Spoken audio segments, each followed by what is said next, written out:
Hey guys, welcome aboard to Snoozy Voyager, and tonight we are doing something that requires exactly zero survival training, zero upper body strength, and zero tolerance for dysentery, which is great news because history has an endless supply of all three.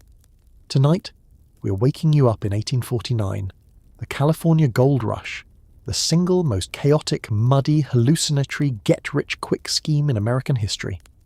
And before you get cozy, please take a second to like the video and subscribe, but only if you actually enjoy what I do here. It genuinely means the world to me. Leave a comment telling me where you're listening from and what time it is for you. Somehow, someone is always listening at 3 a.m. from a country I can't spell. Dim those lights, turn on a fan for that soft white noise, pull the blanket up to your chin, and maybe, just maybe, check that your feet are safely tucked in. You'll understand why in a moment. Now, let's pause for a second. Have you ever wondered what it actually felt like to drop everything, grab a tin pan, and sprint across an entire continent on the basis of a rumour? Did the gold just sit there in the river, waiting politely? Could you make a living if you were terrible at math, had never held a pickaxe, and owned exactly one pair of socks? What did you eat when the nearest restaurant was a man standing next to a fire with a questionable piece of pork? Would you survive sharing a tent with 7 strangers who hadn't bathed since Missouri? Was there a moment, knee-deep in freezing river water, pan full of nothing but gravel, when you thought, I left my job at the dry goods store for this? And more importantly, did anyone actually get rich? Or did they just get a really good story about the time they almost got rich? And now, congratulations, you've just woken up in California. The year is 1849. You're on a hillside that smells like wet dirt and ambition. Your boots are not waterproof. Your back already hurts. And somewhere nearby a man is screaming that he found something. He did not find something. Good luck. The year is 1848, and you're going about your perfectly adequate life. Farming, clerking, cobbling shoes, doing whatever it is people did before the internet gave them something to stare at when word begins to spread. At first, it's just a whisper passed between neighbours over a fence. They say a man named James Marshall found gold at Sutter's Mill in the foothills of California, a place most Americans couldn't find on a map because, frankly, most Americans didn't own a map. Then President James Polk confirms it in a speech to Congress in December of 1848, and just like that, the most spectacular mass exodus of sensible decision-making in the history of the Republic is set in motion. You hear the word gold, and your brain does something deeply embarrassing to your sense of reason. James Marshall, for the record, was a carpenter. He was building a sawmill on the American River for a Swiss immigrant named John Sutter, when he noticed something glinting in the mill race, the channel that directs water to the wheel. He picked it up. He tested it. He showed it to Sutter. They both agreed it was gold, looked at each other, and then attempted to keep it a secret, which is exactly the kind of plan that works perfectly and has never once failed in human history. Within weeks, Sutter's own workers had abandoned their posts. Within months, the San Francisco newspapers were running the story. By the time President Polk held up a 22-pound gold sample in front of Congress and said, essentially, yes, this is real, go get some, the secret was the least well-kept secret in North America. Now consider what this news means to you. Sitting in your life in 1848, you are not wealthy. Almost nobody you know is wealthy. Wealth, for most Americans in this period, is a slow, generational accumulation of land, livestock, and years of backbreaking agricultural labour. And here is the President of the United States, the President, telling you that there is gold sitting in a river in California, just sitting there, in a river, waiting. Your brain does not hear the part about California being 2,000 miles away. It does not register the part about the overland journey taking 6 months through some of the harshest terrain on the continent. It skips entirely over the parts about cholera, mountain passes, and the fact that you have never once in your life swung a pickaxe. Your brain hears gold in a river. Go. The news travels through communities like a fever. Newspapers across the country run stories that range from cautiously optimistic to completely unhinged. Men who should know better quit steady jobs. Farmers leave fields unplanted. Ministers give farewell sermons. Doctors close their practices. A Massachusetts shoemaker leaves his family a note and his forwarding address, California, general delivery. There are accounts of whole communities in New England and the South where an entire generation of young men simply vanishes west in the spring of 1849, leaving behind a gap in the social fabric that takes years to fill. And here is the thing that makes the gold rush different from every other grand delusion in history. It isn't entirely a delusion. The gold is real. Men are pulling it out of rivers with their bare hands.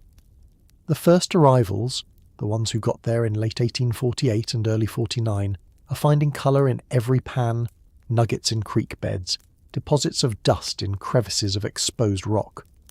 The early letters coming back east describe riches that seem impossible, and because the letters are real, and the gold is real, and the president has said so himself, you pack your bag. You will think about those early letters for the next 18 months, mostly at the worst moments. There is a moment. Historians will never capture it exactly, but you can feel it when an otherwise reasonable person in, say, Ohio or Maine or Georgia sits down at a table, looks their family in the eye and says, "I am going to California to dig gold out of the ground. This is my plan. This is the entire plan." And somehow, shockingly, tens of thousands of people said exactly this and then followed through on it. The men who left for California in 1849 were called 49ers, a name that sounds thrilling in retrospect, but at the time just meant a person who has made a large and irreversible life choice based on a newspaper article. You are one of them now. You've sold something, a horse, a clock, whatever you could get, and you've told people you'll be back by Christmas. Reader, you will not be back by Christmas. The decision-making process, if you can call it that, follows a pattern that feels almost universal across the tens of thousands of accounts left behind. First comes the news, which ignites a kind of low-grade excitement that you try to be rational about. Then comes the meeting. At the general store, a church, at the tavern, where someone in town announces they're forming a company to go. And suddenly the thing that was abstract becomes concrete, and the men in the room begin nodding. There's safety in numbers. There's also a very specific social pressure, the kind that only operates in small communities. If your neighbour is going and you aren't, and he comes back rich, you will spend the rest of your natural life answering questions about why you stayed home. You're not a reckless person. You want to make this clear to yourself. You think about it seriously. You consider the risks. You weigh your current circumstances, modest, stable, going approximately nowhere, against the possibility of returning with enough gold to buy land, start a business, build a house, give your children something. You do the arithmetic in your head using numbers that are entirely invented, because you have no idea what gold mining actually costs or yields. And the arithmetic comes out looking pretty good. This is the arithmetic of hope, and it is the least reliable form of mathematics ever devised.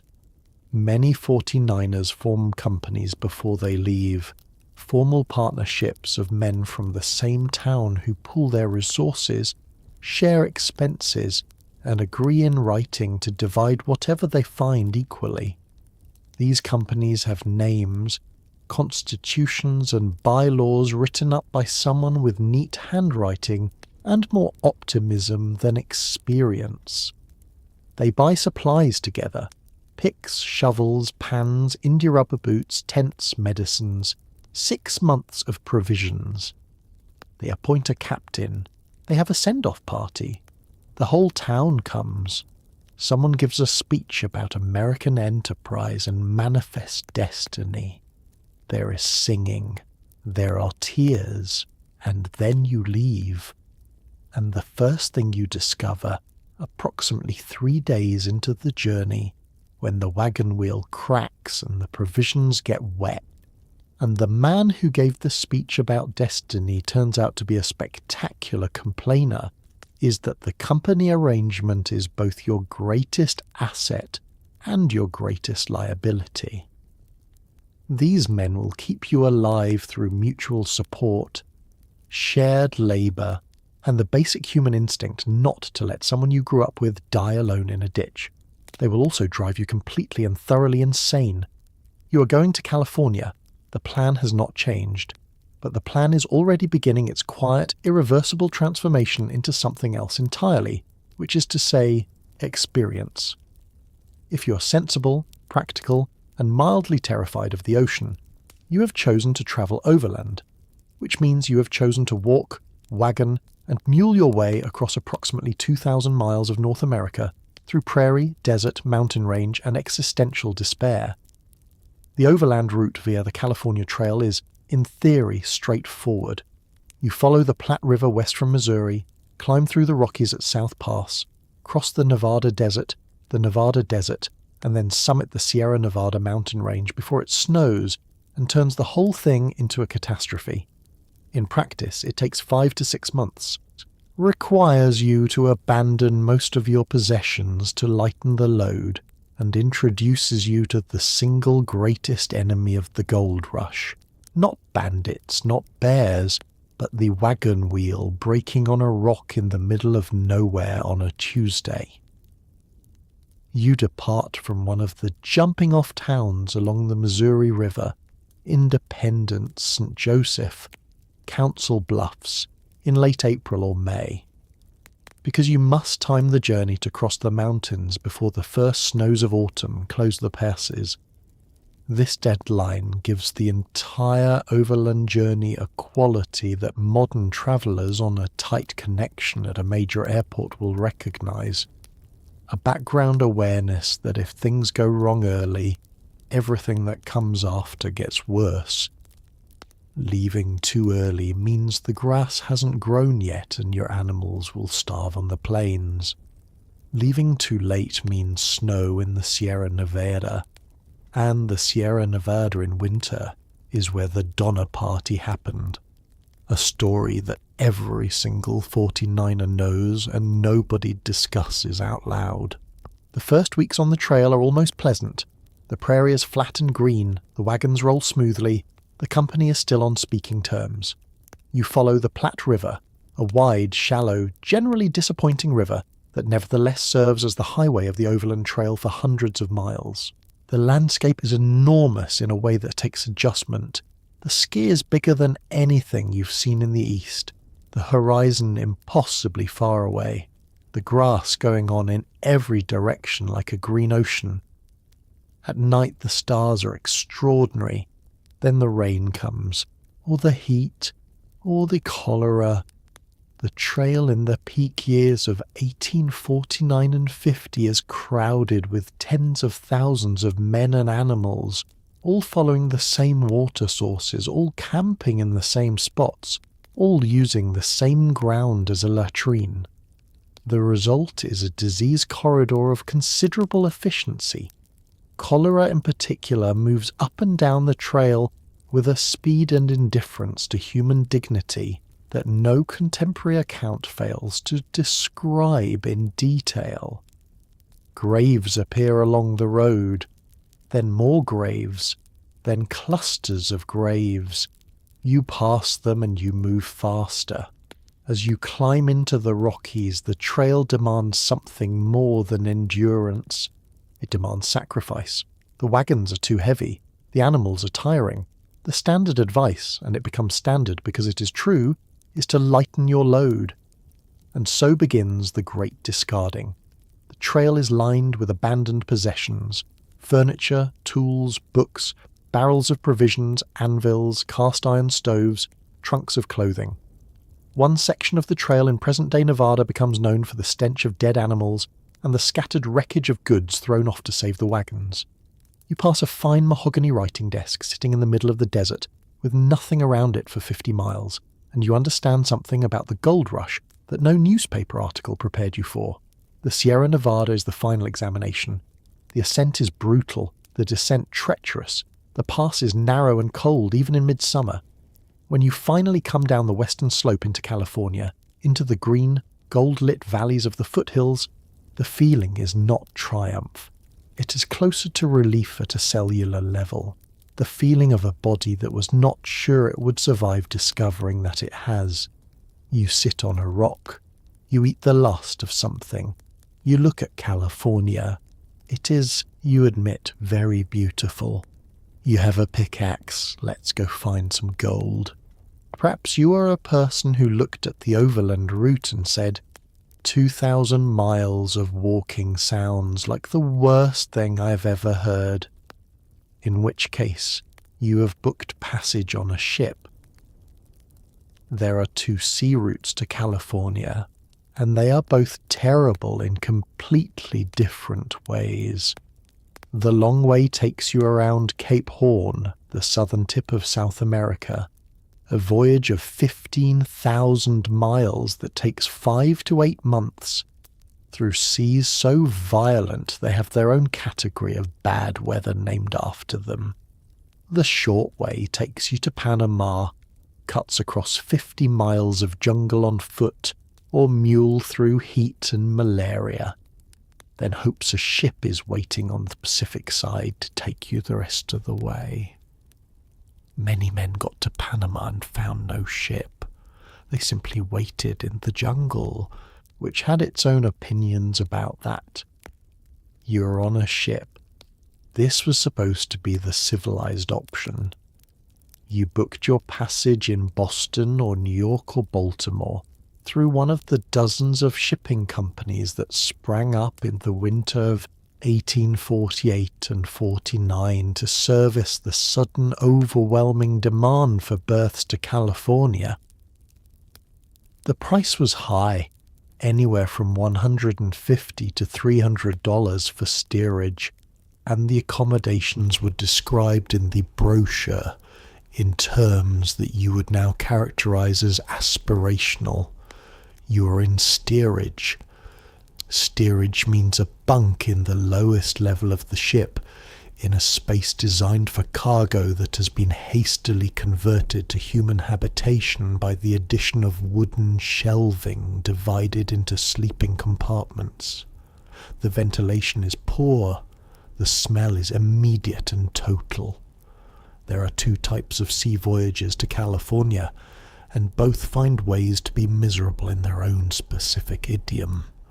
If you are going around Cape Horn, you will spend the first week sailing south along the South American coast in tropical heat, which seems fine until you understand that you are travelling south in order to go further south, all the way to the tip of the continent, before you can turn north again toward California.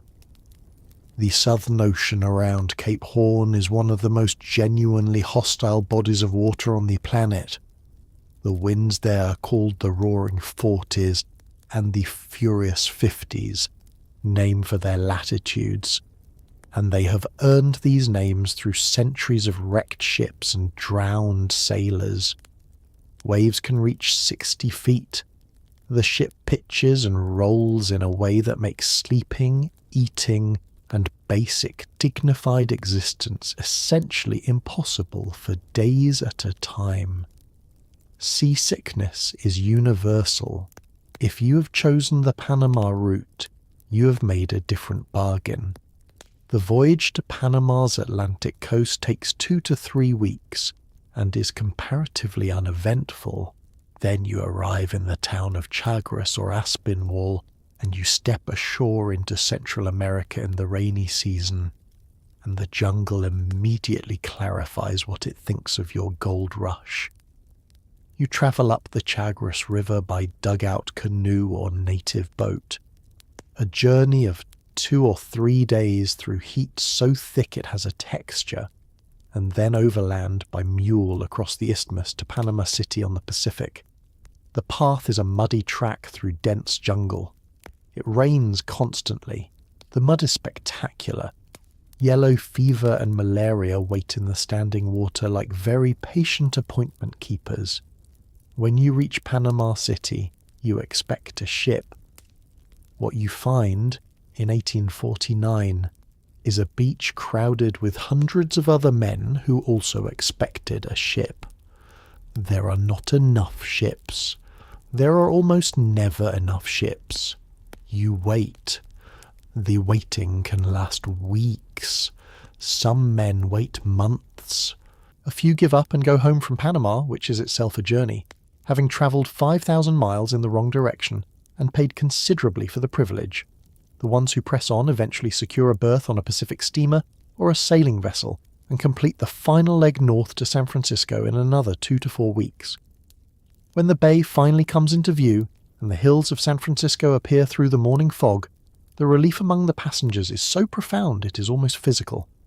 Then the ship drops anchor, and you see the hundreds of other ships sitting empty in the harbour, their crews having already abandoned them for the gold fields, and you understand that you have arrived at the beginning of something rather than the end of it. You have survived the journey. You have survived the seasickness, the oxen dying, the dysentery, the fellow passenger who would not stop playing the harmonica, and you have arrived. San Francisco in 1849 is not the city you imagined. It is barely a city at all. Before the gold rush, it was a small settlement of perhaps 800 people.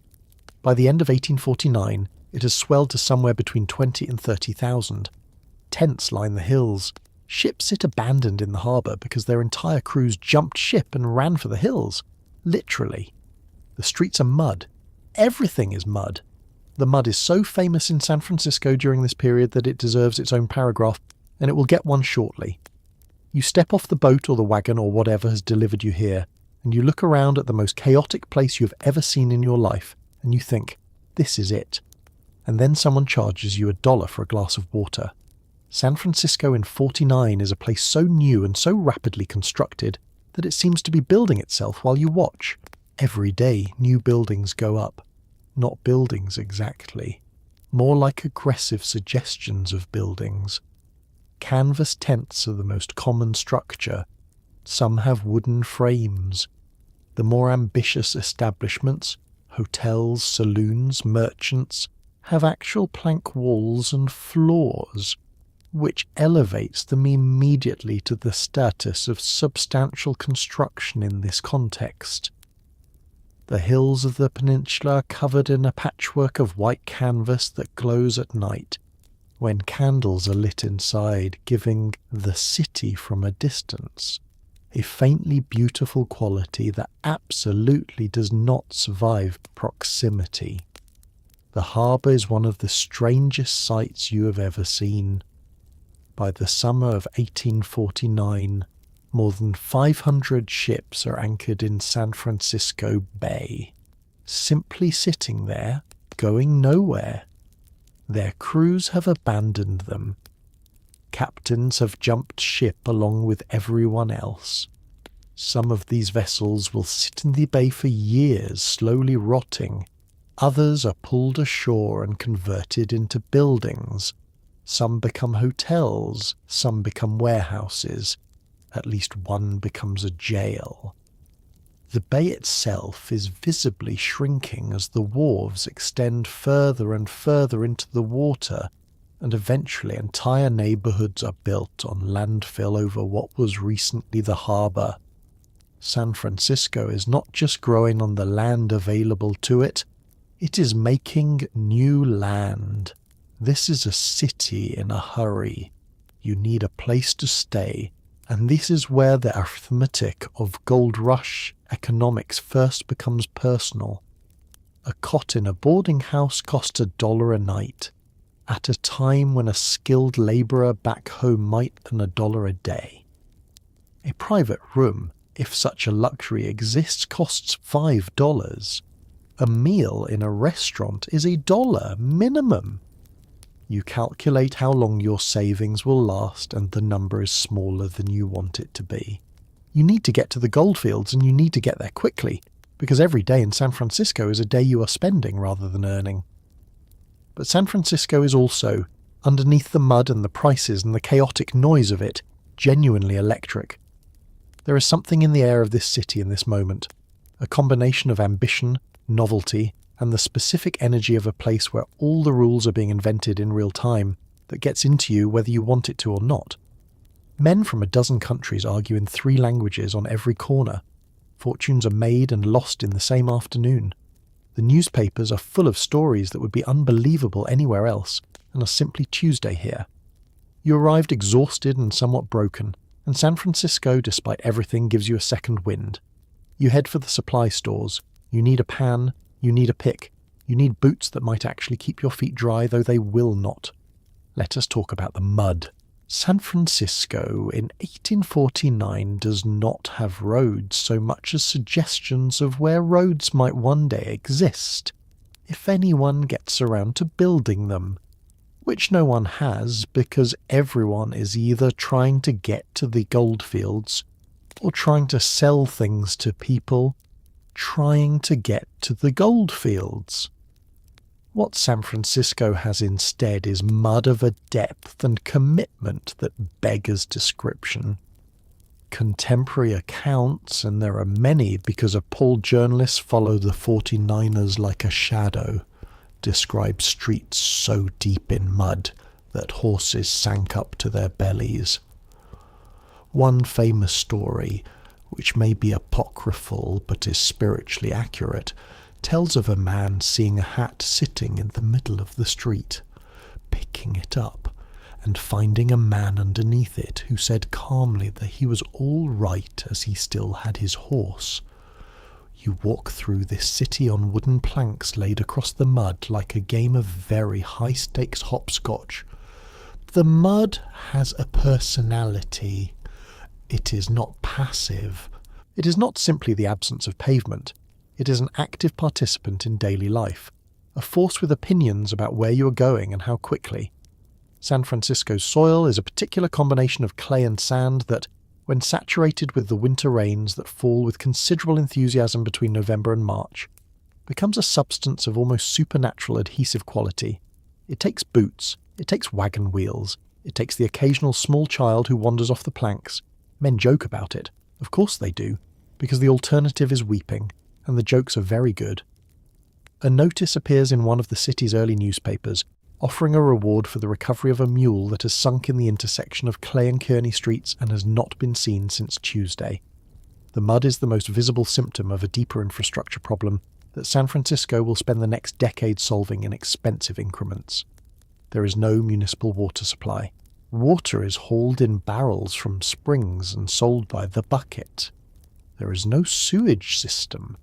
The combination of these 2 absences in a city of tens of thousands of people creates sanitary conditions that anyone with a basic understanding of disease transmission would recognize as catastrophic. Typhoid fever moves through the population with a democratic indifference to social class. Outbreaks of dysentery are so frequent they barely merit mention in the newspapers. Fire is the other great recurring catastrophe. San Francisco burns. Not once, not twice. The city burned 6 times in 18 months between 1849 and 1851, each time destroying significant portions of the commercial district, each time being rebuilt, faster and slightly more fireproof than before. The buildings are canvas and wood. The heating and lighting is open flame, and the wind off the bay is constant and strong. When fire starts in this environment, it has the run of the city before anyone can respond meaningfully.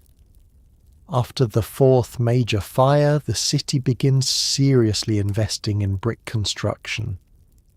After the 6th, the brick buildings are not merely a practical preference, but a collective psychological need. You have lived through a fire and you have a very particular new relationship with the smell of smoke. And yet, and this is the thing about San Francisco that keeps striking you, even in the worst of it, The city rebuilds every time with something that looks like enthusiasm rather than merely necessity. The burned blocks are cleared and rebuilt within weeks. New merchants arrive to fill the gaps. The mud on the main streets is eventually addressed by the radical technology of wooden planks, then gravel, then something approaching actual road surface. San Francisco is not a city being built despite hardship. It is a city being built by it, shaped by every fire and flood and epidemic into something harder and stranger and more itself. You are living inside the founding mythology of a place, and you know it, and even on the bad days that knowledge is not nothing. After days or weeks of travel from San Francisco into the foothills of the Sierra Nevada, a region that will come to be called the Motherlode Country, you have arrived at the diggings. This is a word people use in 1849 with great enthusiasm, as though the diggings were a glamorous destination rather than a stretch of riverbank where hundreds of sunburnt men are squatting in cold water arguing about claims. You need to set up camp. Your accommodations will be one of three things: a canvas tent that leaks when it rains and becomes a small oven when it doesn't, a rough wooden lean-to that a reasonably determined wind could end, or if you're lucky and have arrived early, a spot in a boarding house where you share a cot with a stranger on a rotating schedule and pay approximately the same per night as a decent hotel room in New York. You arrange your blankets, you build a fire, you look around at the camp stretching up and down the river, and you wonder with great sincerity what you have done. The tent is your most likely home, and you will come to have a complicated relationship with it. In summer, which in the foothills of the Sierra Nevada means temperatures regularly climbing into the 90s, the canvas traps heat with an efficiency that seems almost deliberate. You sleep in a sauna. In the rainy season, and the Sierra Nevada foothills receive serious rain between November and April, not the polite eastern variety, but the committed, sustained, days-long California variety, the tent becomes a different problem entirely. Canvas that is not freshly waterproofed leaks. Most canvas in the goldfields is not freshly waterproofed. You sleep in a damp wool blanket on a ground that is slowly becoming mud beneath you, and you listen to the rain on the canvas, and you think about the house you left. The organisation of a goldfield camp has a logic that takes a few days to learn. The river is the anchor. Everything orients around the water. Claims run along the banks, marked by stakes and the physical presence of whoever owns them. Above the active claims, on slightly higher ground, the camp arranges itself, cooking fires in the centre, tents and shelters spreading outward in no particular plan, the necessary outdoor latrine facilities placed downstream from the water supply with a conscientiousness that varies considerably from camp to camp and has direct consequences for the health of everyone involved. The better organised camps have a designated cook fire for communal meals, a central tent for storing tools and supplies, and an informal set of rules about noise after a certain hour. The less organised camps have none of these things and are louder and sicker. You meet your neighbours. They are, in the aggregate, one of the most interesting collections of human beings ever accidentally assembled in one place. The man on your left worked as a lawyer in Cincinnati. The man on your right was a sailor who jumped ship in San Francisco. Down the river there are two brothers from Chile who speak no English, and mine with an efficiency that makes everyone else look like amateurs. There is a former school teacher from Vermont who's writing everything down and will eventually publish a book about it. There's a man who says he was a Mexican army officer and may well have been. There is a very young man, he cannot be more than 16, who arrived alone and whose parents presumably do not know where he is. You build your fire. You boil your beans. The river makes its noise in the darkness, indifferent to your presence and your ambitions. Tomorrow you will pan for the first time, and the river will give you nothing, and you will pan again, and it will give you a glint, just a glint. And that glint will be enough to keep you there for another month. This is how the gold fields work. Not with bonanza, but with just enough to stay. Just enough to think, maybe tomorrow. Before you can find any gold, you need a place to look for it. This is the claim, a stretch of river bank or hillside that you have declared by virtue of arriving there first and saying so out loud, to be yours. The rules of the gold fields are not written down anywhere official in 1849. California is only just becoming American territory. It won't be a state until 1850. The law is, in the most literal sense, whatever the miners in a given camp collectively agree it is. Most camps establish basic rules.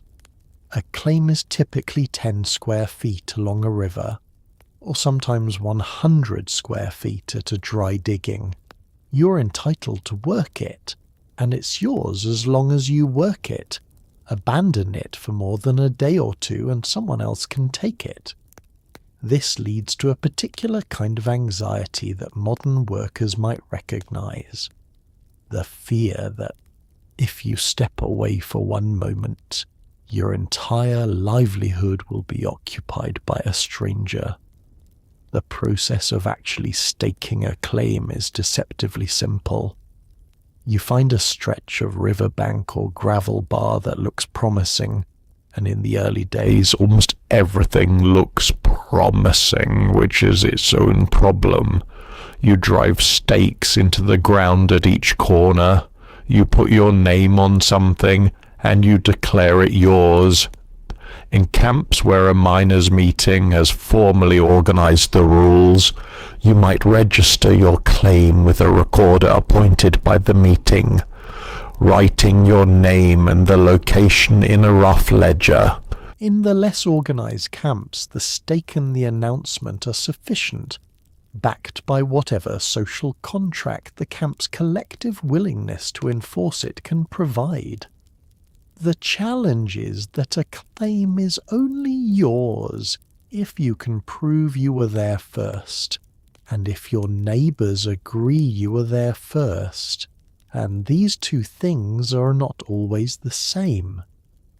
Disputes over claim boundaries are the most common source of conflict in the goldfields, and they range from the entirely reasonable, two men who genuinely arrived at the same spot on the same morning and have equal claim to it, to the completely theatrical, a man who drove his stakes while another man's back was turned and is now prepared to defend this with impressive conviction.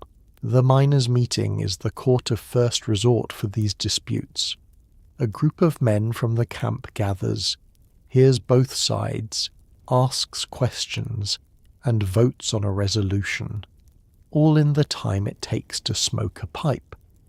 The decisions are immediate and binding, enforced by the social pressure of shared proximity, which is to say, you live 30 feet from these men, and their opinion of you matters practically as well as morally. Claim jumping, the taking of another man's active claim while he is absent, is treated as one of the most serious offences in the goldfields, roughly equivalent in the moral calculus of the camps to theft from a dwelling. The punishment is swift and public. A confirmed claim jumper can expect, at minimum, forcible ejection from the camp and the destruction of whatever work he has done on the stolen claim. At maximum, and the maximum is reached more often than anyone likes to admit, the punishment is a flogging administered in front of the assembled camp. Your claim is perhaps 30 feet along the south bank of a tributary, in an area where the gravel looks right, coarse, well sorted, the kind of riverbed where heavy particles settle. You have staked your corners, you have told your neighbours, you have registered in the ledger. The claim is yours, and it is yours in the way that all things in the goldfields are yours, contingently, provisionally, subject to revision by reality. You pick up your pan and walk to the water's edge. The claim produces nothing today. It produces nothing tomorrow. On the third morning it produces enough colour as a pan to make your hand shake slightly as you transfer the flakes to your vial. You look at the claim with different eyes. You think, there is more of this somewhere in this gravel, and I'm going to find it. You drive your stakes a little deeper. The most basic method of gold mining in the California gold rush is called placer mining, which sounds elegant and is not. You take a shallow metal pan, roughly the size and shape of a pie dish, except sadder, and you fill it with gravel and dirt from the riverbed. You add water, you swirl, you tip the pan slightly so the lighter gravel and sand wash over the edge, while the heavier material, including gold if you are lucky, which you're frequently not, sinks to the bottom. Then you look at what's left. If the universe is feeling charitable, you might see a gleam. Tiny flakes, called colour, the parlance of the diggings.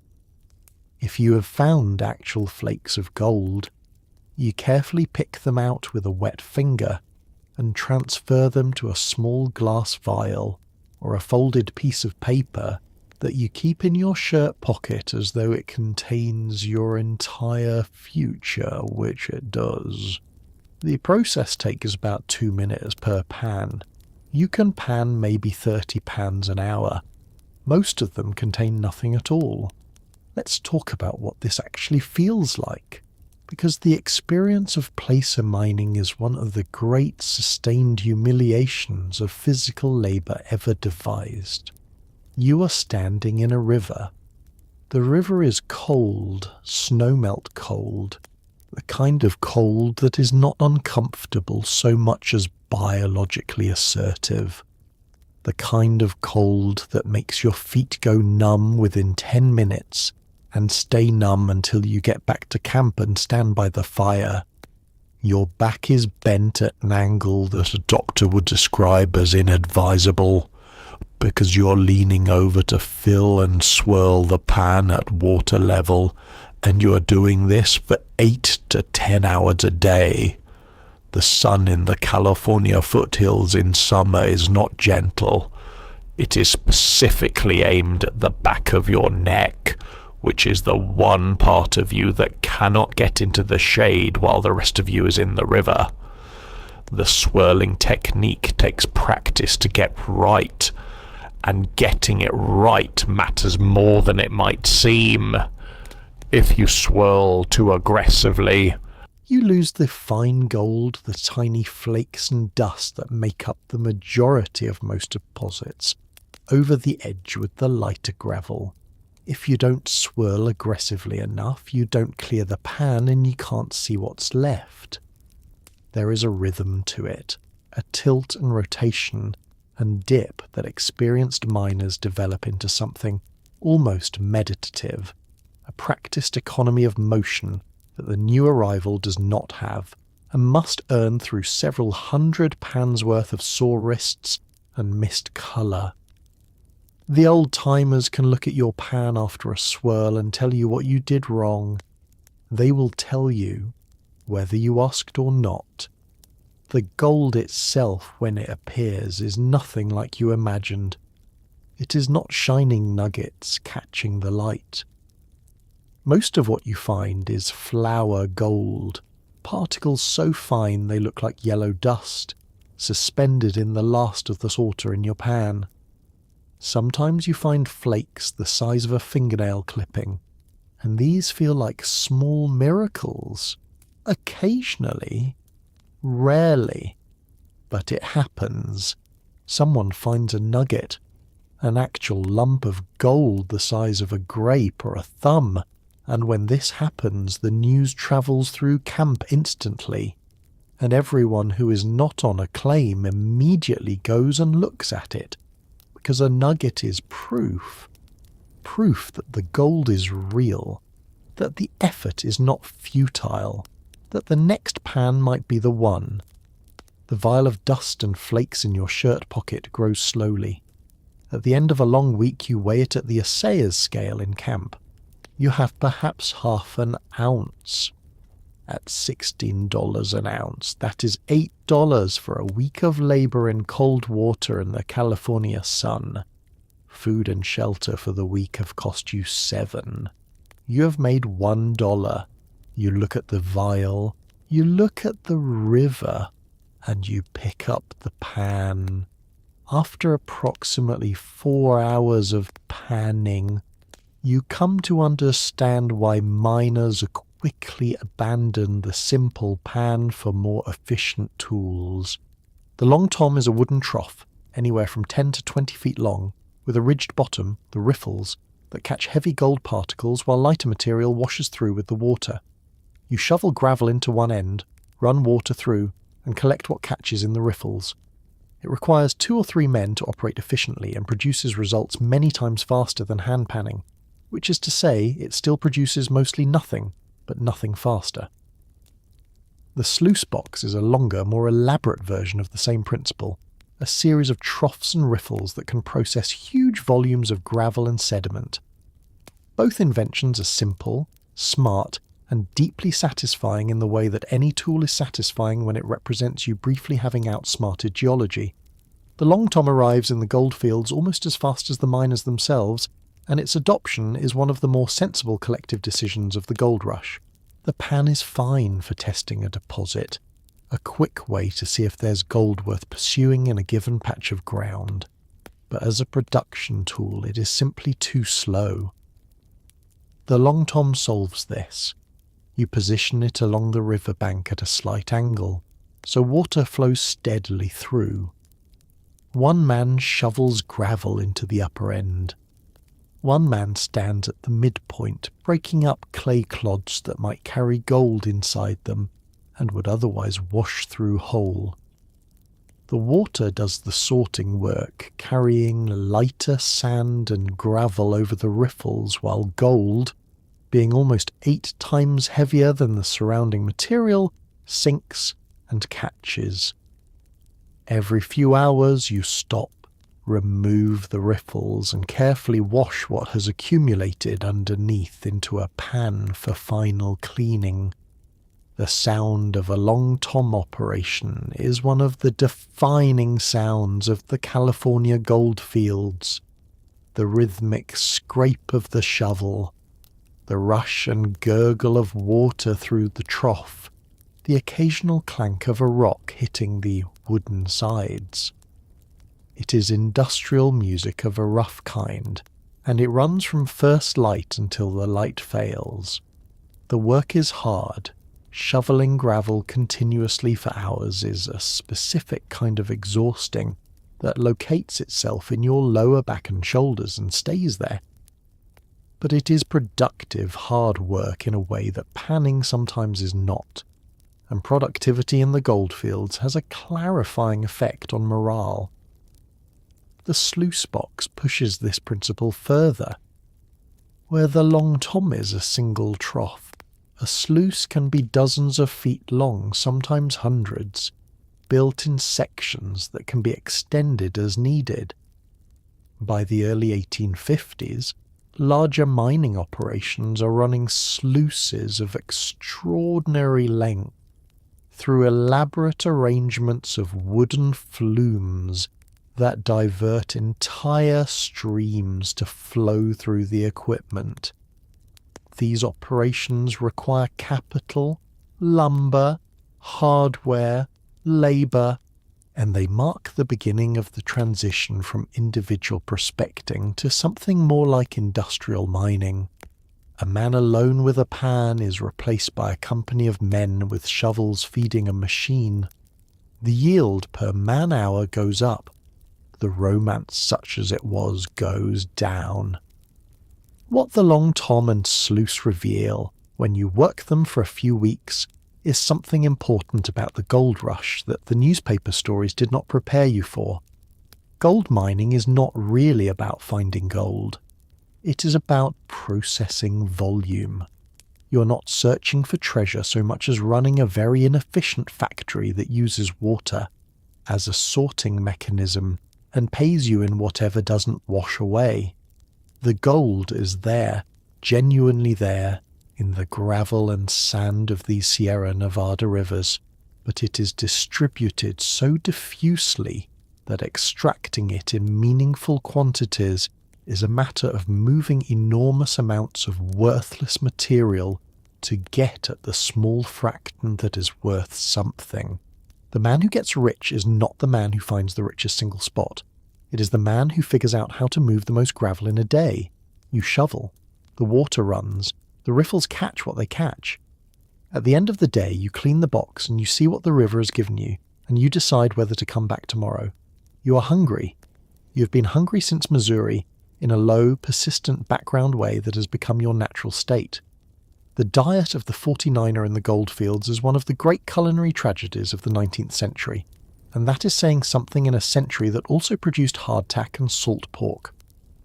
The staple of camp life is beans, specifically. Dried beans boiled in a pot over a fire until they are soft enough to eat, which takes about 2 hours, during which the smell of beans haunts the entire camp. You eat these beans with hardtack, sourdough bread if someone in camp has starter and thyme, salt pork or bacon, and coffee strong enough to strip paint.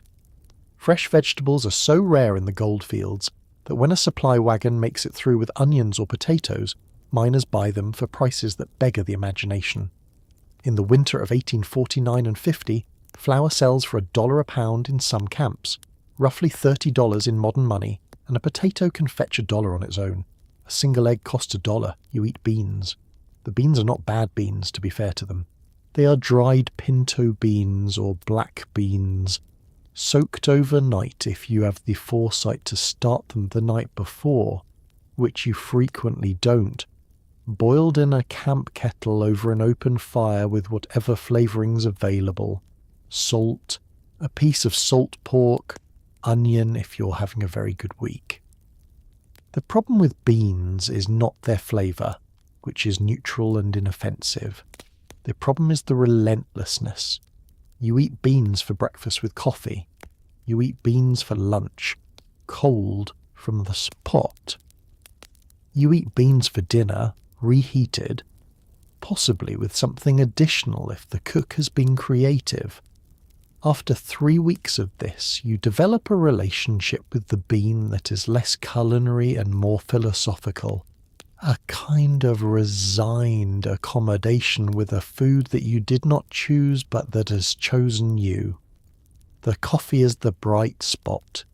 Every miner in the gold fields drinks coffee with a devotion that borders on the spiritual, and the coffee in the camps is serious coffee. Dark roasted beans ground in a small mill and boiled directly in the pot, producing a liquid of considerable intensity that does 3 things. It wakes you up, it warms you up, and it briefly convinces you that the morning is going to be fine. It is not always fine. But the coffee makes the argument convincingly for about 20 minutes, which is enough to get your boots on and get to the river. The salt pork deserves its own meditation. It arrives in barrels, cured in brine to the point where it is less food and more preserved concept of food.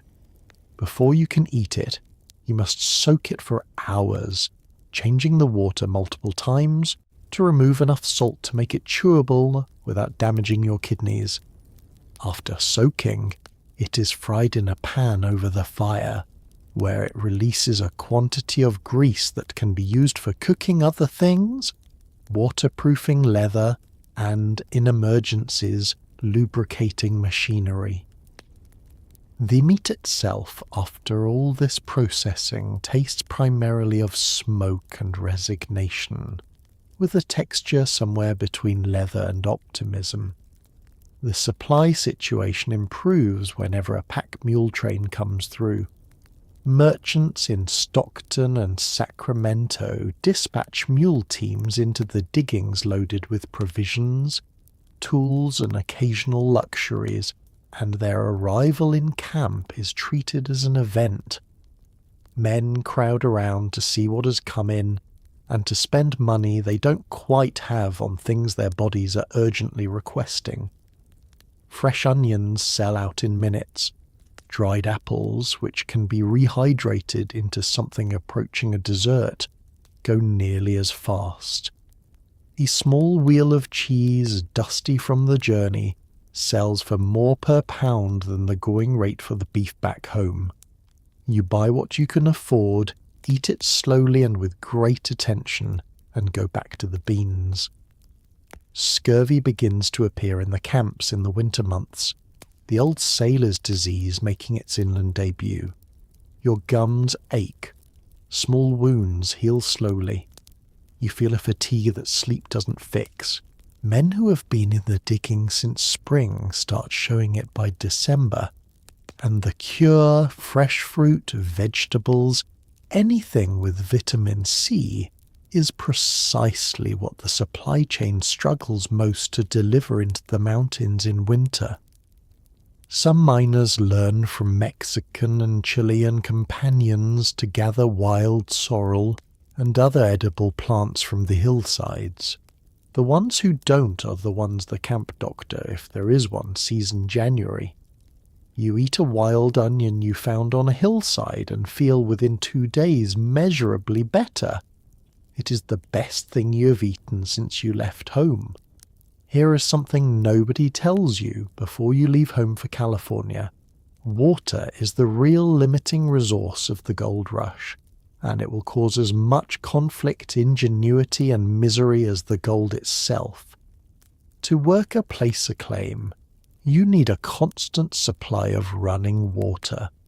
This is fine if your claim is on the bank. The river is right there.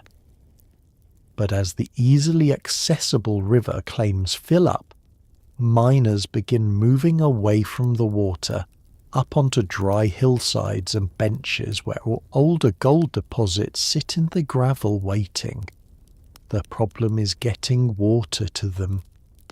By the early 1850s, mining companies begin building elaborate networks of wooden flumes, channels, and ditches, some stretching for hundreds of miles through the mountains, to redirect water to dry diggings. The scale of this hydraulic engineering is staggering.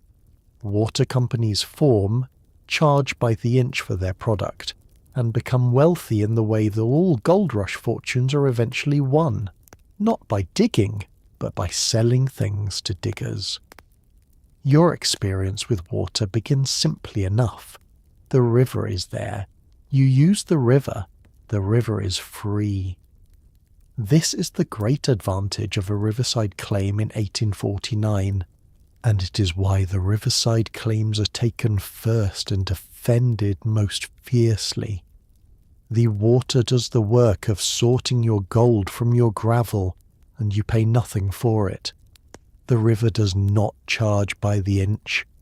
The river does not have a board of directors. These are genuine advantages that you will appreciate more fully once you understand the alternative. The dry diggings are where the gold rush gets interesting from an engineering perspective, and from no other perspective whatsoever. The hillsides and benches above the rivers contain ancient stream deposits, gravel laid down by waterways that existed thousands of years ago, carrying gold that has been sitting there patiently ever since. These deposits can be extraordinarily rich, but they are utterly inaccessible without water. You cannot run a sluice without water. You cannot pan without water. You can dig the gravel out by hand and pile it up and look at it, which is a thing miners actually do for a while before the water arrives, because optimism is a powerful force, but at some point you need water. The first solution is the simple ditch, a channel dug by hand from a higher source of water to the digging site, following the contours of the hillside, sometimes running for miles. Digging these ditches is brutal work. The Sierra Nevada foothills are not flat, but the men who build them and own them don't mine at all. They sell water. A mining company that controls a reliable water supply in a productive district makes money every day, regardless of what the gold price does, regardless of whether their customers' claims are rich or played out, regardless of weather or luck or any of the variables that make actual mining so precarious. You pay them, they get richer. You think about this while shoveling. By the mid-1850s, the water infrastructure of the California Gold Country is a marvel of improvised engineering.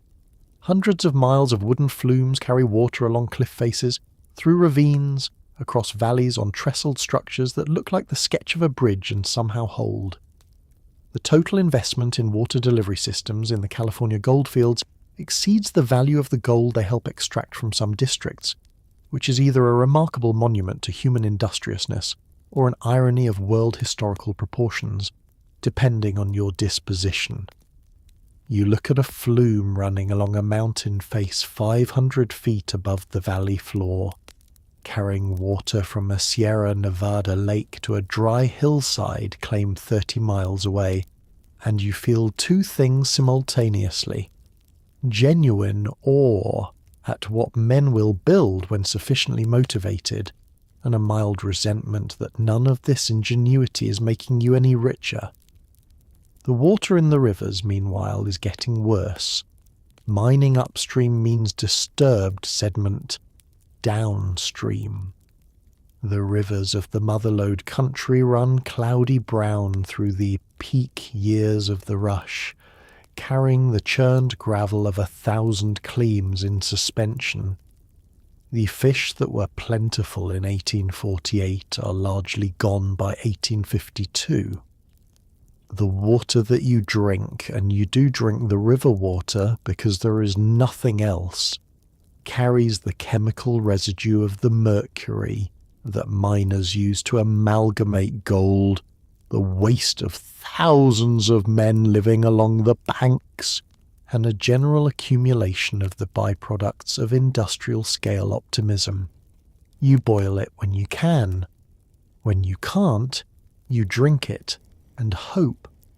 The river gives you your living and simultaneously tries to kill you, which is, when you think about it, a fairly accurate description of California itself. One of the most remarkable things about the California gold rush, and one that tends to get lost in the heroic Anglo-American mythology of the thing, is that the people who came were from everywhere on Earth. By 1850, California is arguably the most ethnically diverse place in the Western world. Chileans and Peruvians arrived before most Americans, having heard the news first and being considerably closer. Mexicans from Sonora are expert miners who bring techniques and knowledge that Americans lack entirely and promptly steal.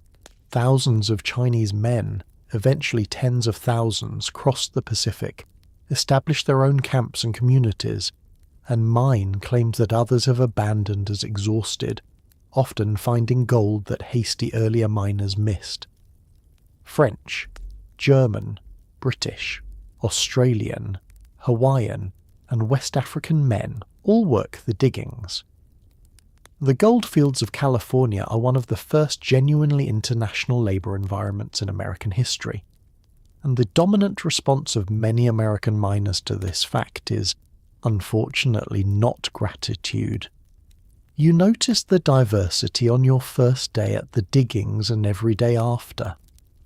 The river is not organised by nationality, and neither are the claims, though camps develop informal concentrations, a stretch of river where the Chilean miners have established themselves, a hillside where the French company is working, a gulch that has come to be called Chinese Camp, with a matter-of-fact literalism typical of gold rush place naming.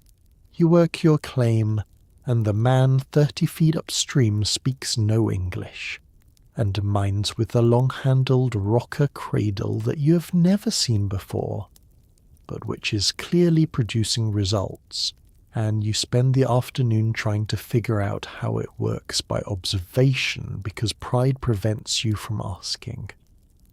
The Sonorans, Mexican miners from the state of Sonora, are the most expert placer miners in the gold fields, and this is not a matter of opinion but of observable fact that their American competitors find deeply inconvenient.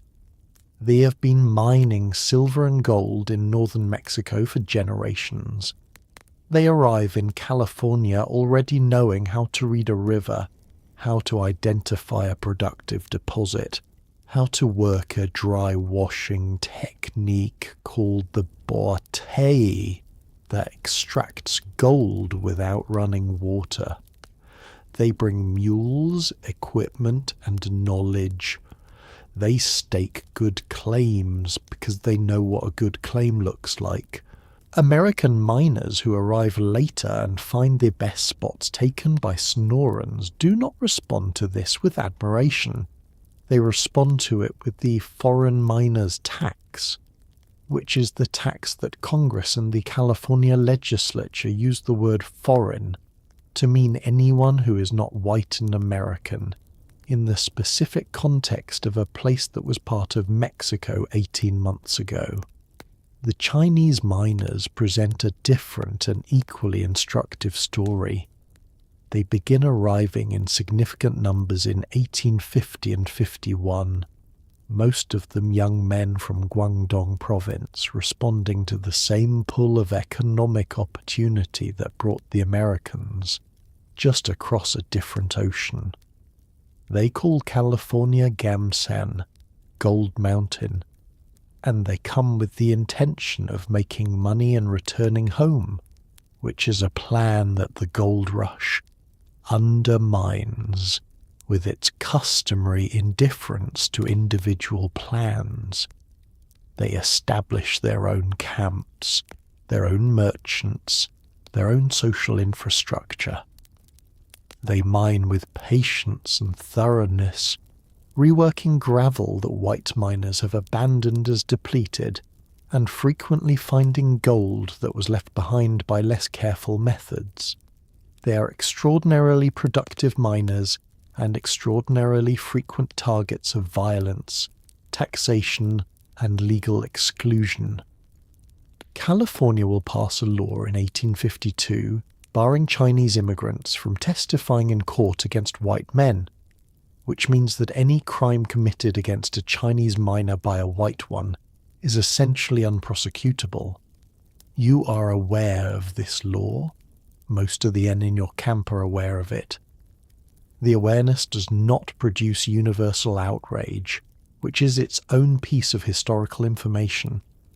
The French contingent, and there is a substantial one, several thousand strong, brings to the goldfields a cultural confidence and a commitment to cooking that the Americans find both admirable and slightly irritating.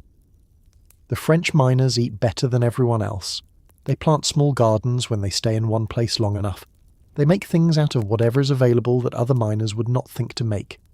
They also write extraordinary letters home describing California in terms that would not be out of place in a literary journal, which is a way of dealing with hardship that has its own dignity.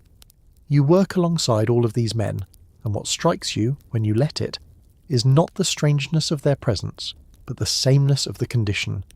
Everyone is tired. Everyone is muddy.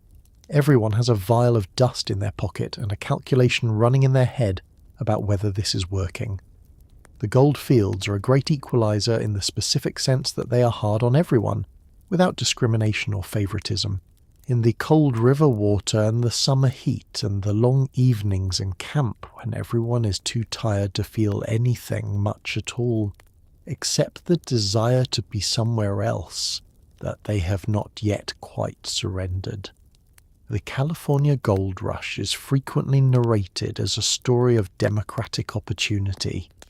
The idea that any man with a pan and determination could find his fortune regardless of who he was. This story is not entirely false, but it is not complete. The gold fields are violent, and that violence falls disproportionately on non-white miners in ways that are systematic and deliberate. In 1850, California passes the foreign miners' tax, a monthly fee of $20, later reduced but still enforced selectively, aimed primarily at Latin American and Chinese miners, Mexican Sonorans, many of whom were American citizens by the terms of the recent treaty ending the Mexican-American War, are driven from their claims by force in multiple documented incidents. Chinese miners face violence, extortion, and the burning of their camps. Native Californian people, already devastated by Spanish colonization, are pushed off ancestral lands with brutality that the 49ers rarely discussed, and the historical record has only recently begun to fully reckon with.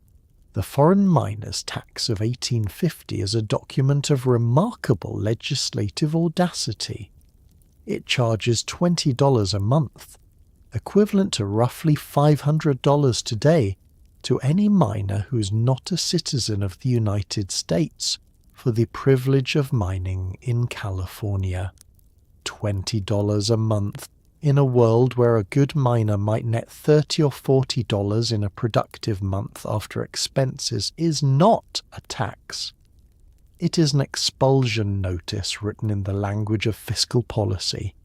The men who designed it knew this. That was the point. The enforcement of the tax is irregular, selective and frequently violent. Tax collectors ride through camps accompanied by groups of armed men. They demand payment from anyone who looks foreign, which in practice means anyone who is not white. A Sonoran miner who has been working a claim legally since before California was American territory, who has papers, who has done everything correctly, is presented with a $20 a month bill or told to leave. Many leave. The Sonoran mining community, several thousand strong in the southern mines at the peak of the rush, is largely dismantled by the combination of the tax, organized mob violence, and the burning of camps in the summer of 1850. The knowledge they carried about mining, about reading land and water, leaves with them. The American miners who remain work less productive, claims with less skill for years afterward. This is not the irony you expect anyone to dwell on in the moment. The violence against Chinese miners is sustained across the entire period of the gold rush and beyond. It takes multiple forms: physical assault, the destruction of property, the seizure of claims, the imposition of informal camp taxes levied by groups of white miners with no legal authority but considerable weapons, because Chinese miners cannot testify in court under California law, because they have no political representation, because their community is isolated by language and geography. The violence is almost entirely unpunished. Some of it is casual and opportunistic. Some of it is organized. All of it is documented in the letters and diaries of Chinese miners that historians have only recently begun to translate and read seriously. And those documents make for grim reading. The situation of native Californians in the gold rush is not fully analogous to that of the Chinese or Sonoran miners, because native Californians are not there as economic migrants seeking opportunity. They are there because it is their land, and they are being removed from it with a speed and thoroughness that has no precedent in the region. The gold rush brings perhaps 100,000 Americans into California in 3 years. Those Americans need land to camp on, rivers to mine, and food to eat. The native populations of the foothills are killed, enslaved under a California law that permits the indenture of native people, and driven off the territories they have occupied for thousands of years. The death toll is staggering. The historians who have studied it most carefully use the word genocide deliberately, having considered the alternatives. You're in the goldfields. You see all of this, at varying degrees of remove. Some of what you see troubles you. Some of it you have accepted as the way things are, because the way things are is a powerful anesthetic, and you are tired and you have your own problems. This is not a defense. It is a description of how ordinary people participate in extraordinary injustices without ever quite deciding to. The goldfields of California are many things at once: a laboratory for American democracy, a monument to human ingenuity, and a crime scene still being processed. All three are true simultaneously, and none of them cancels the others out. While you're standing in a cold river holding a pan of gravel and hoping, someone else is getting rich. This is a pattern you will recognize from every gold rush, every boom, every feverish economic moment in history. The people making the most reliable money are not the ones doing the dangerous work. They are the ones selling things to the people doing the dangerous work. The most famous example is Levi Strauss, a Bavarian immigrant who arrives in San Francisco in 1850 and begins selling dry goods to miners, eventually producing durable work pants with riveted pockets that can hold a weight of gold without tearing. He is not digging, he is selling pants.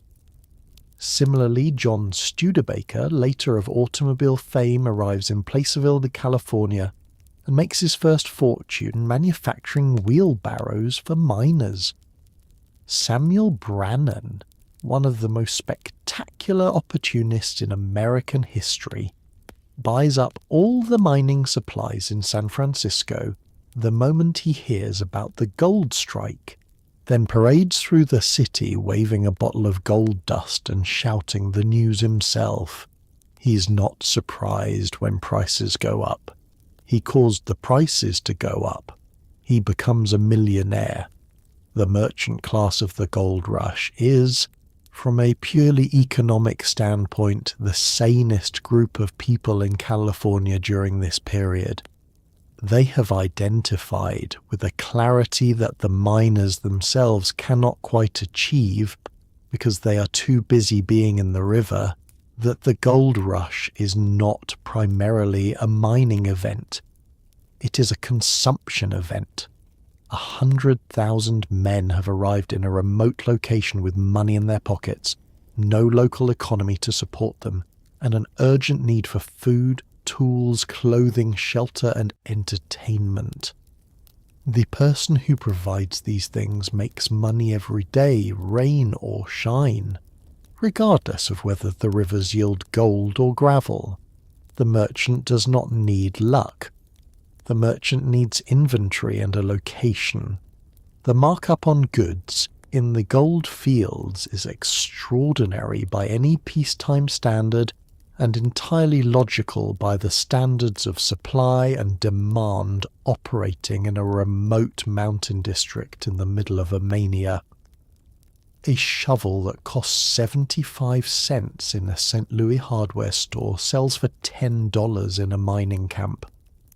A pound of coffee that costs 12 cents wholesale in San Francisco sells for $1.50 at the diggings.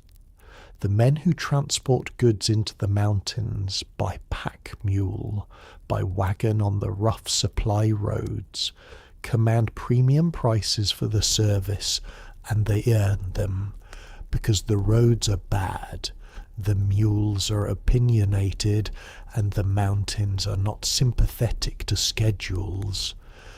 You pay the prices because you have no alternative, and because without the shovel and the coffee you cannot function.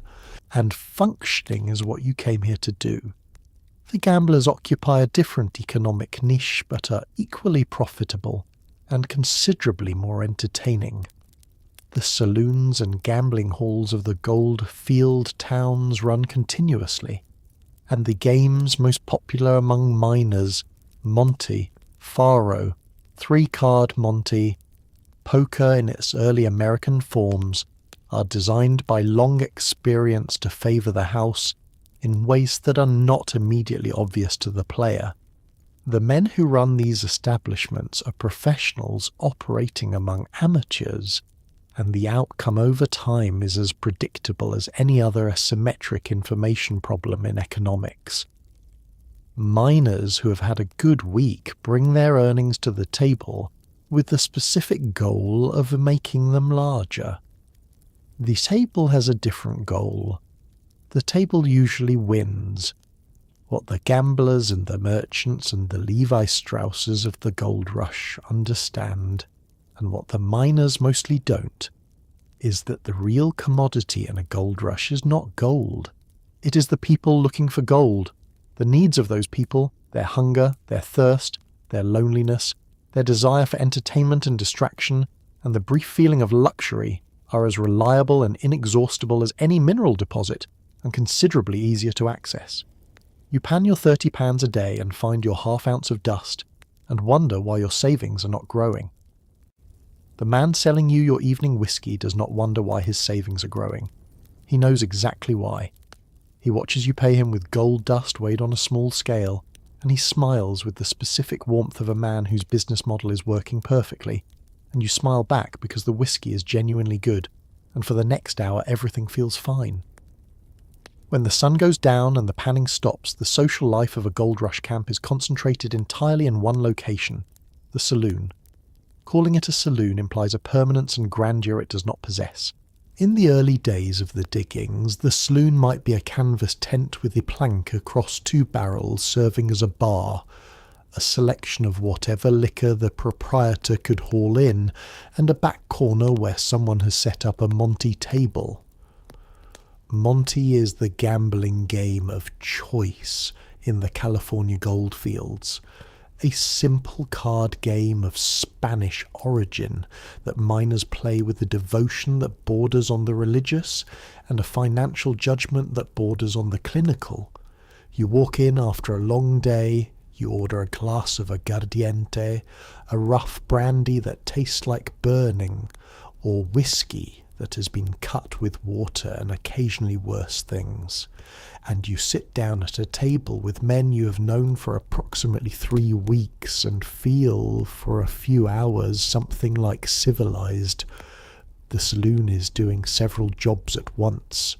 It is obviously a drinking establishment and a gambling hall, but it is also the community centre, the post office waiting room, the news exchange, the courthouse anteroom, and the closest thing to a social club that the diggings can produce.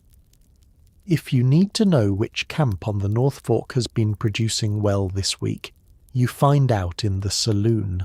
If a miners' meeting has been called for tomorrow morning, the announcement is made in the saloon. If someone has received a letter from home and wants to read it aloud, and people do this, because letters from home are a communal event when you have all been away from the same kind of place for the same amount of time, the saloon is where the reading happens. The saloon is the one indoor space at the camp where gathering is normal and expected, and so everything that requires gathering happens there. The drinks are not, if you're being honest with yourself, very good.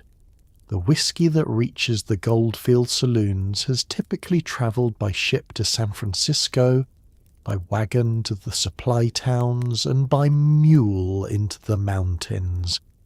and it has been diluted at each stage of this journey by proprietors applying the gold rush's universal principle of maximum return on minimum investment. What arrives in your glass has a complicated history. Some of it is genuine American rye or bourbon, diluted to perhaps half its original strength. Some of it is raw grain spirit with caramel colouring. Some of the worst of it has been improved, according to the proprietor's creative accounting, with chewing tobacco for colour, cayenne pepper for warmth, and whatever else was at hand. You drink it because it is there, and it costs less than the good stuff, and after 10 hours in a river, your standards are pragmatic rather than aspirational. The music is the best part.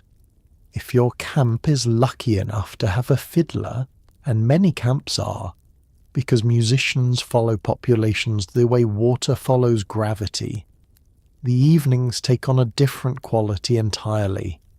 A good fiddler in a Goldfield saloon on a Friday night can transform a room full of exhausted, dirty, homesick men into something that briefly resembles a party.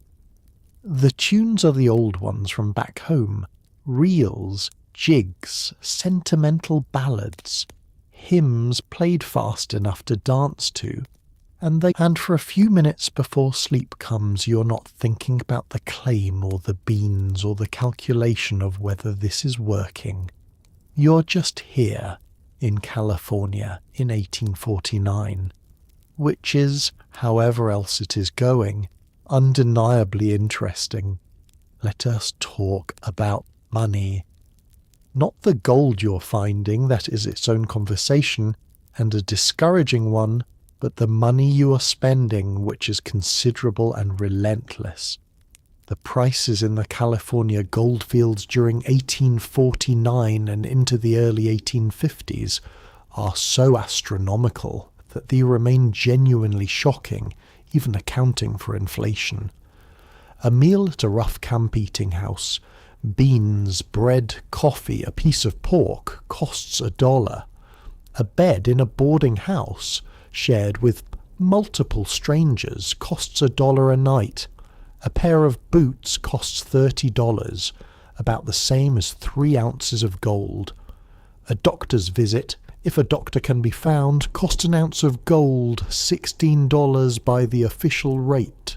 Laundry is so expensive, some accounts cite up to $8 a dozen for shirts washed and returned, that many miners send their dirty laundry by ship to Hawaii or even China to be washed and returned, which is cheaper than having it done locally. You read that sentence again. The mechanics of gold rush inflation are straightforward once you understand the underlying situation, and understanding the underlying situation does absolutely nothing to make the prices feel more reasonable. California in 1849 has approximately 100,000 people who need to eat, and approximately none of the agricultural infrastructure required to feed them. The farms are not yet planted. The supply roads are bad. The distance from any established food-producing region is enormous. Everything that you eat has travelled a very long way to get to you, on a vehicle that had to be paid for, driven by a man who had to be paid for, over roads that charge tolls, through mountains that charge their own informal toll in broken axles and dead animals. By the time a barrel of flour reaches your camp, it has accumulated the transportation costs of a small journey and the markup of every hand it has passed through. You're not paying for flour. You are paying for flour delivered to the middle of nowhere during a mania, which is a different product entirely. The medium of exchange in the gold fields is gold dust itself, weighed on small scales that every merchant carries and every miner mistrusts. The official value of gold is $16 an ounce set by the United States government, and in theory your dust is worth $16 an ounce wherever you spend it. In practice, the scales in camp stores have a reputation for being optimistic about what constitutes an ounce, in the direction of requiring slightly more dust than strict accuracy would demand. You learn to carry your own small scale, which makes transactions slower and more argumentative, but considerably more accurate. Some miners carry their dust in a small leather pouch worn around the neck, close to the skin, partly for security and partly because in a world where your savings are loose particles of metal, proximity feels important. The cost of tools is a specific ongoing wound. A shovel wears out. A pick dulls and eventually breaks. A pan dents and cracks.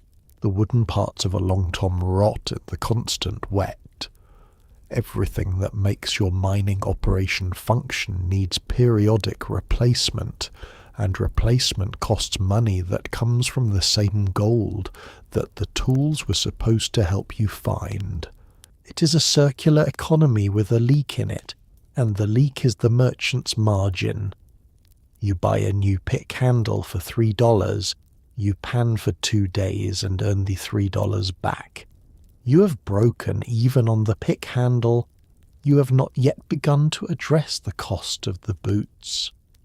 Miners who have been in the diggings long enough develop a precise and somewhat grim awareness of their daily economics. You know what you spend in a day. You know what you need to find in a day to break even. You know what you need to find in a day to actually accumulate capital, which is a larger number and one that the river is not reliably producing. This arithmetic runs in the background of everything you do, a quiet companion to every pan, every shovelful, every evening of beans. The men who came to California thinking about wealth think now about margins. It is a different and more adult relationship with money than most of them had before they came, and some of them will tell you years later that it was worth the price of the education. Most of them are lying slightly. The gold fields are not a healthy environment. This should not be a surprise given the conditions. Men living in close quarters in damp canvas tents, eating poorly, working in cold water, drinking contaminated water from rivers full of upstream mining runoff, and sleeping on the ground. But it somehow still surprises many 49ers when they get sick. The most common ailment is dysentery, which is a polite word for what happens when your water supply is also your waste disposal system, and you have ignored this fact for several months. Cholera is epidemic on the overland trail and reaches the camps. Scurvy, the old sailor's curse, returns in the gold fields because men are eating almost exclusively beans, salt pork and hardtack with no fresh fruit or vegetables for months at a time. Miners begin to lose teeth and develop the characteristic fatigue and joint pain of vitamin C deficiency while squatting next to a river in one of the most agriculturally fertile regions on the continent, which is almost impressively ironic. The camps are, from a public health standpoint, a demonstration of what happens when large numbers of people share close quarters without adequate sanitation infrastructure, which is a polite way of saying that the latrines are too few, too close to the water supply, and too infrequently used by men who are in too much of a hurry to walk to them. The consequences are predictable to anyone with a basic understanding of germ theory, which in 1849 virtually no one has, because germ theory will not be formally established for another decade or so. What people in 1849 have instead is miasma theory, the idea that disease is caused by bad air, particularly the smell of rotting organic matter, which is wrong in its mechanism but accidentally right in its prescription, because the things that smell bad in a camp also tend to be the things that will give you dysentery. The doctor, if your camp has one, is a figure of considerable importance and variable qualification. The gold rush brings with it an assortment of medical practitioners ranging from genuinely trained physicians who left established practices to seek their fortune, to men who have read a medical textbook once and found the experience sufficient, to men who have no medical training whatsoever, but have discovered that owning a bag of instruments creates a professional impression that is difficult to disprove in the field. You try to establish which category your camp's doctor belongs to before you need him urgently, which is the kind of advanced planning that separates the survivors from the cautionary tales. The treatments available are limited by both knowledge and supply. Laudanum, opium dissolved in alcohol, is the great palliative of the 19th century, effective for pain and diarrhea and the specific exhausted despair of a man who has been sick in a tent for 2 weeks. Quinine is used for the fevers that may or may not be malaria, and it works, which makes it the most valuable medicine in the diggings. Calomel, mercury chloride, is prescribed for almost everything and is poisonous in the doses typically administered, making it one of the more reliable ways to go from sick to sicker in mid-19th century medicine. The doctor gives it to you with confidence. You take it with trust. Your body processes it with alarm. The miner's compensation system from the articles of the earlier democratic camps, the formal provisions for injured men, has no equivalent in most of the gold fields. If you are sick and cannot work, you do not earn. If you do not earn, you spend your savings on the doctor and the medicines and the meals you cannot cook for yourself, and the savings dwindle, and the calculation you have been running in your head about whether this is working gets darker. The men who look after sick companions do so out of friendship and decency, not obligation, and the gold fields produce enough genuine friendship and decency to fill several books. You have been looked after when you needed it, and you have looked after others. This is in the end the actual wealth of the gold fields, not the dust in the vial, but the men who brought you broth when your hands were shaking. You will remember their names long after you have forgotten the number on the scale. By the early 1850s, the easily accessible surface gold, the placer deposits in riverbeds and gravel bars, is largely picked over. Men who arrived in 49 and found colour in a pan now find mostly cold water and gravel.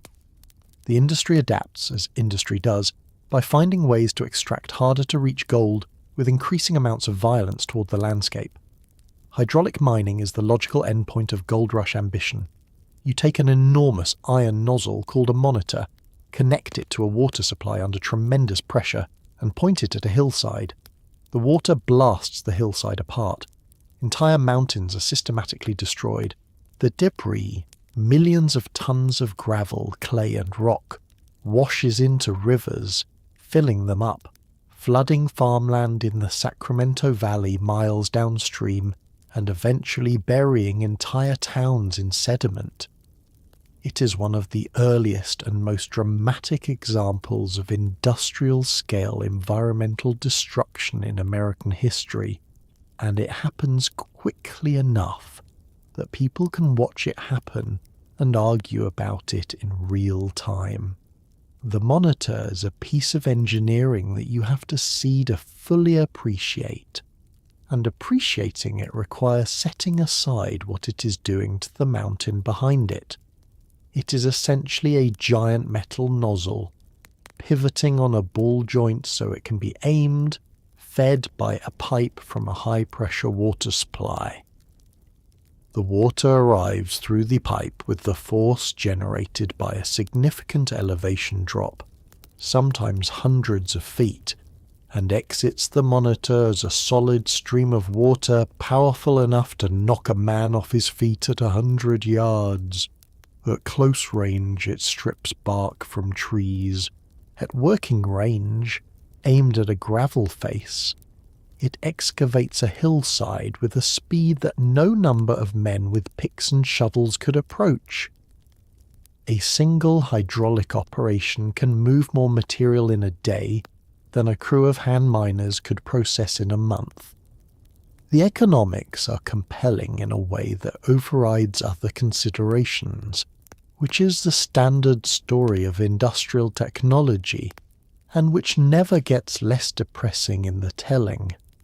The hydraulic mining companies form rapidly in the early 1850s, capitalized through San Francisco investors who understand returns on investment better than they understand river hydrology, and begin systematically dismantling the Sierra Nevada foothills in pursuit of gold deposited in ancient gravel beds. The gold is there.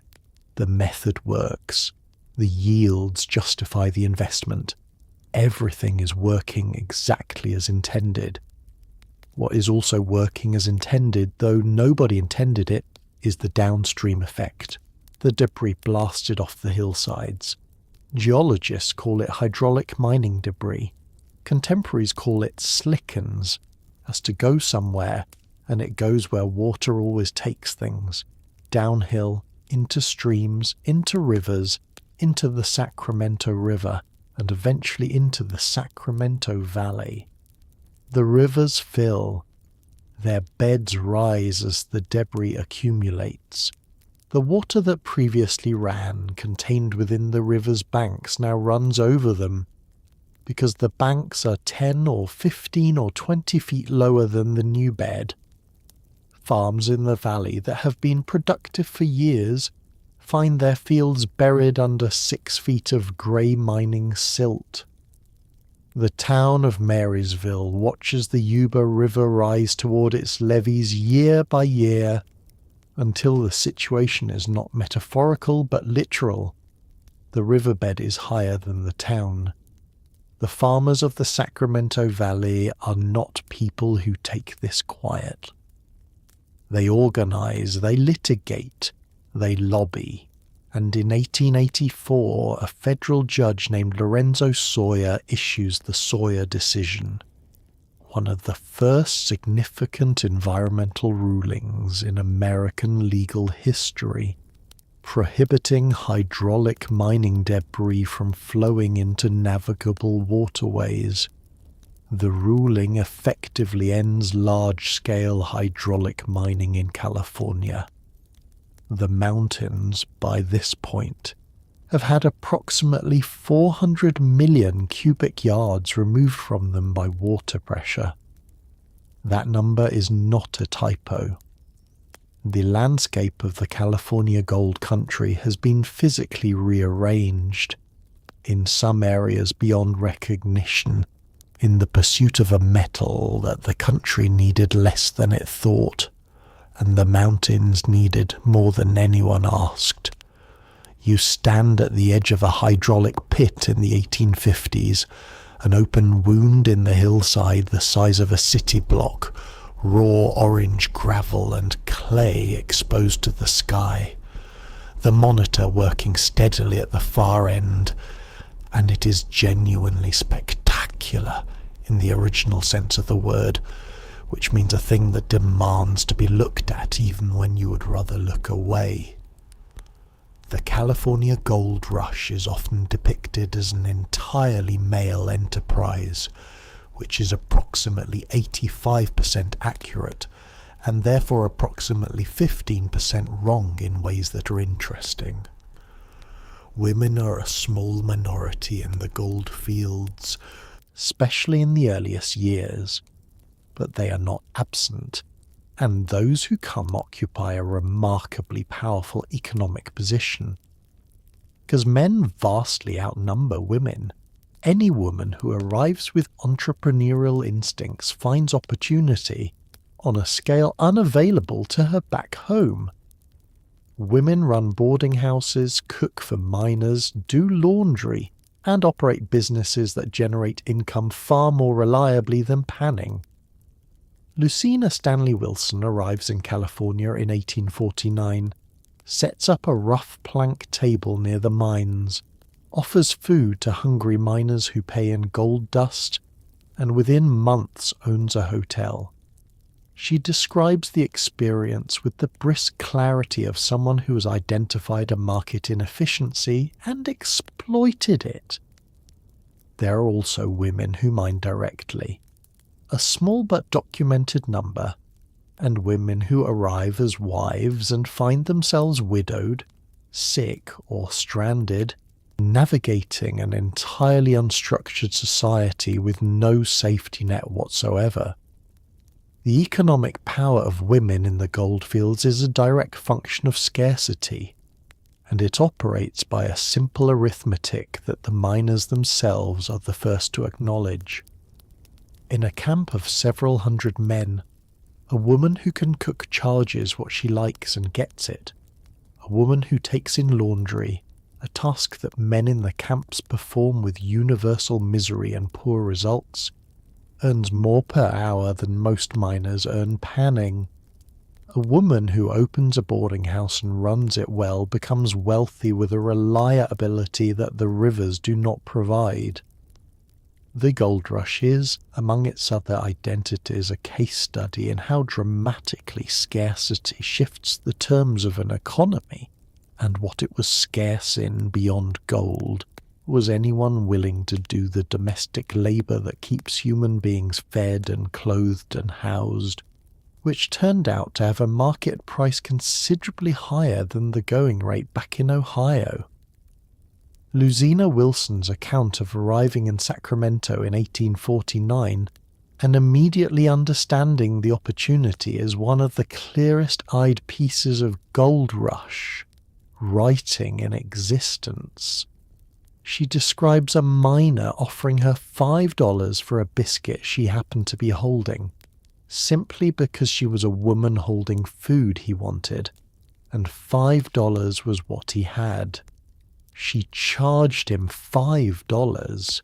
Within days she had a rough table set up, and men lining up to pay for meals cooked by a woman, which was worth the premium in this context that today's restaurant industry would find difficult to justify on paper, but which the miners found entirely reasonable.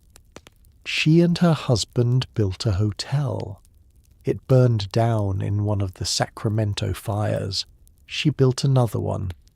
Her memoir, dictated decades later to her daughter, has the voice of a woman who was paying attention the whole time, and has strong opinions about what she saw. The women who come to California as wives occupy a more complicated position. The gold rush is frequently brutal to families. Men who expected to be gone for one season stay for 3 years. Men who plan to return wealthy return with stories instead. Men who don't return send letters with diminishing frequency until the letters stop. Women who follow their husbands to California, and some do, travelling the overland route or around the Horn with small children in tow, arrive to find conditions nothing like what was described. They set up housekeeping in a tent or a rough cabin. They manage the domestic economy of a household in a place where everything costs 3 times what it should, and they do this while also dealing with the specific emotional complexity of watching their husbands risk the family's future on a daily basis in pursuit of a fortune that the river is not reliably providing. There are also women who come to California alone, or who find themselves alone after arriving, and their stories are the most varied and the least told. A widow in the gold fields is an economically independent agent, in a way she could not have been back home. where the law and custom would have returned her to her father's household or placed her at the mercy of male relatives. In California in 1849, the legal infrastructure is too new and too thin to impose the customary restrictions on women's economic activity with any effectiveness. Women sign contracts, own property, run businesses, and sue in court in the California goldfields with a freedom that will not be formally codified in law for another generation. The gold rush did not intend to be a feminist experiment. It was one anyway, in the specific accidental way that chaos tends to level playing fields that order carefully maintains. From the moment you arrive in California, you are in a communication situation that would make a modern person vibrate with anxiety. The mail takes weeks or months to arrive, costs money to send, and the emotional weight of each letter is therefore enormous in both directions. Miners write home with a combination of optimism, homesickness, and strategic dishonesty that is deeply human. The early letters tend to describe the California climate, magnificent, the gold plentiful, and the prospects excellent. The later letters, when they come, tend to be quieter. They describe the difficulty of the work, the cost of living, the disappointment of claims that looked promising and yielded nothing. They describe friends who have gotten sick and not recovered, partners who have gone home, the strange isolation of being surrounded by thousands of people and feeling entirely alone. The letters that don't come, the silences that families at home learn to dread, carry their own unbearable weight. Writing a letter in 1849 California is not a casual act. Paper is scarce and expensive in the diggings. Ink runs out and is not always replaceable. Many miners are not fluent writers. They can read tolerably, but writing is a slower, harder skill, one that was not drilled into working-class boys in the 1830s and 40s with the same consistency as the basic literacy required to read a Bible or a contract. The men who write easily are the minority, and they are frequently pressed into service by companions who want to send word home and can't quite manage the page themselves. You sit by the fire after dinner with a piece of paper propped on a board, and you try to find the words for what this is, and the words are harder than you expected because the truth is complicated, and you do not want to say the complicated truth to the people you left behind. The postal system serving California in 1849 is itself a gold rush enterprise. There is no official government mail service reaching the diggings. Private express companies, Adams and Company, Wells Fargo after 1852, establish mail routes into the mountains, carrying letters and packages for fees that are high by any standard, and gladly paid because the alternative is no mail at all. The most important mail stop in the diggings is wherever the express rider dismounts, and the gathering of men around that moment, crowding forward to see if their name is on something. The specific physical tension of hoping and the specific deflation of being passed over is one of the recurring emotional events of goldfield life. A letter from home costs you 50 cents to receive in some camps, on top of whatever the sender paid to post it, and you pay it without hesitation every single time. What you write, and what you choose not to write, is one of the quiet, moral negotiations of the gold rush. You do not tell your mother about the cholera that came through camp in October and took 3 men you had eaten dinner with the week before. You do not tell your wife about the night someone's tent caught fire and you spent 2 hours certain it was going to spread. You do not describe in any detail what it actually smells like in the diggings in August, or what the beans taste like by the 4th month, or what it feels like to weigh your week's work and find that you have cleared, after expenses, $3.40. You write that things are going well. You write that you expect to have good news soon.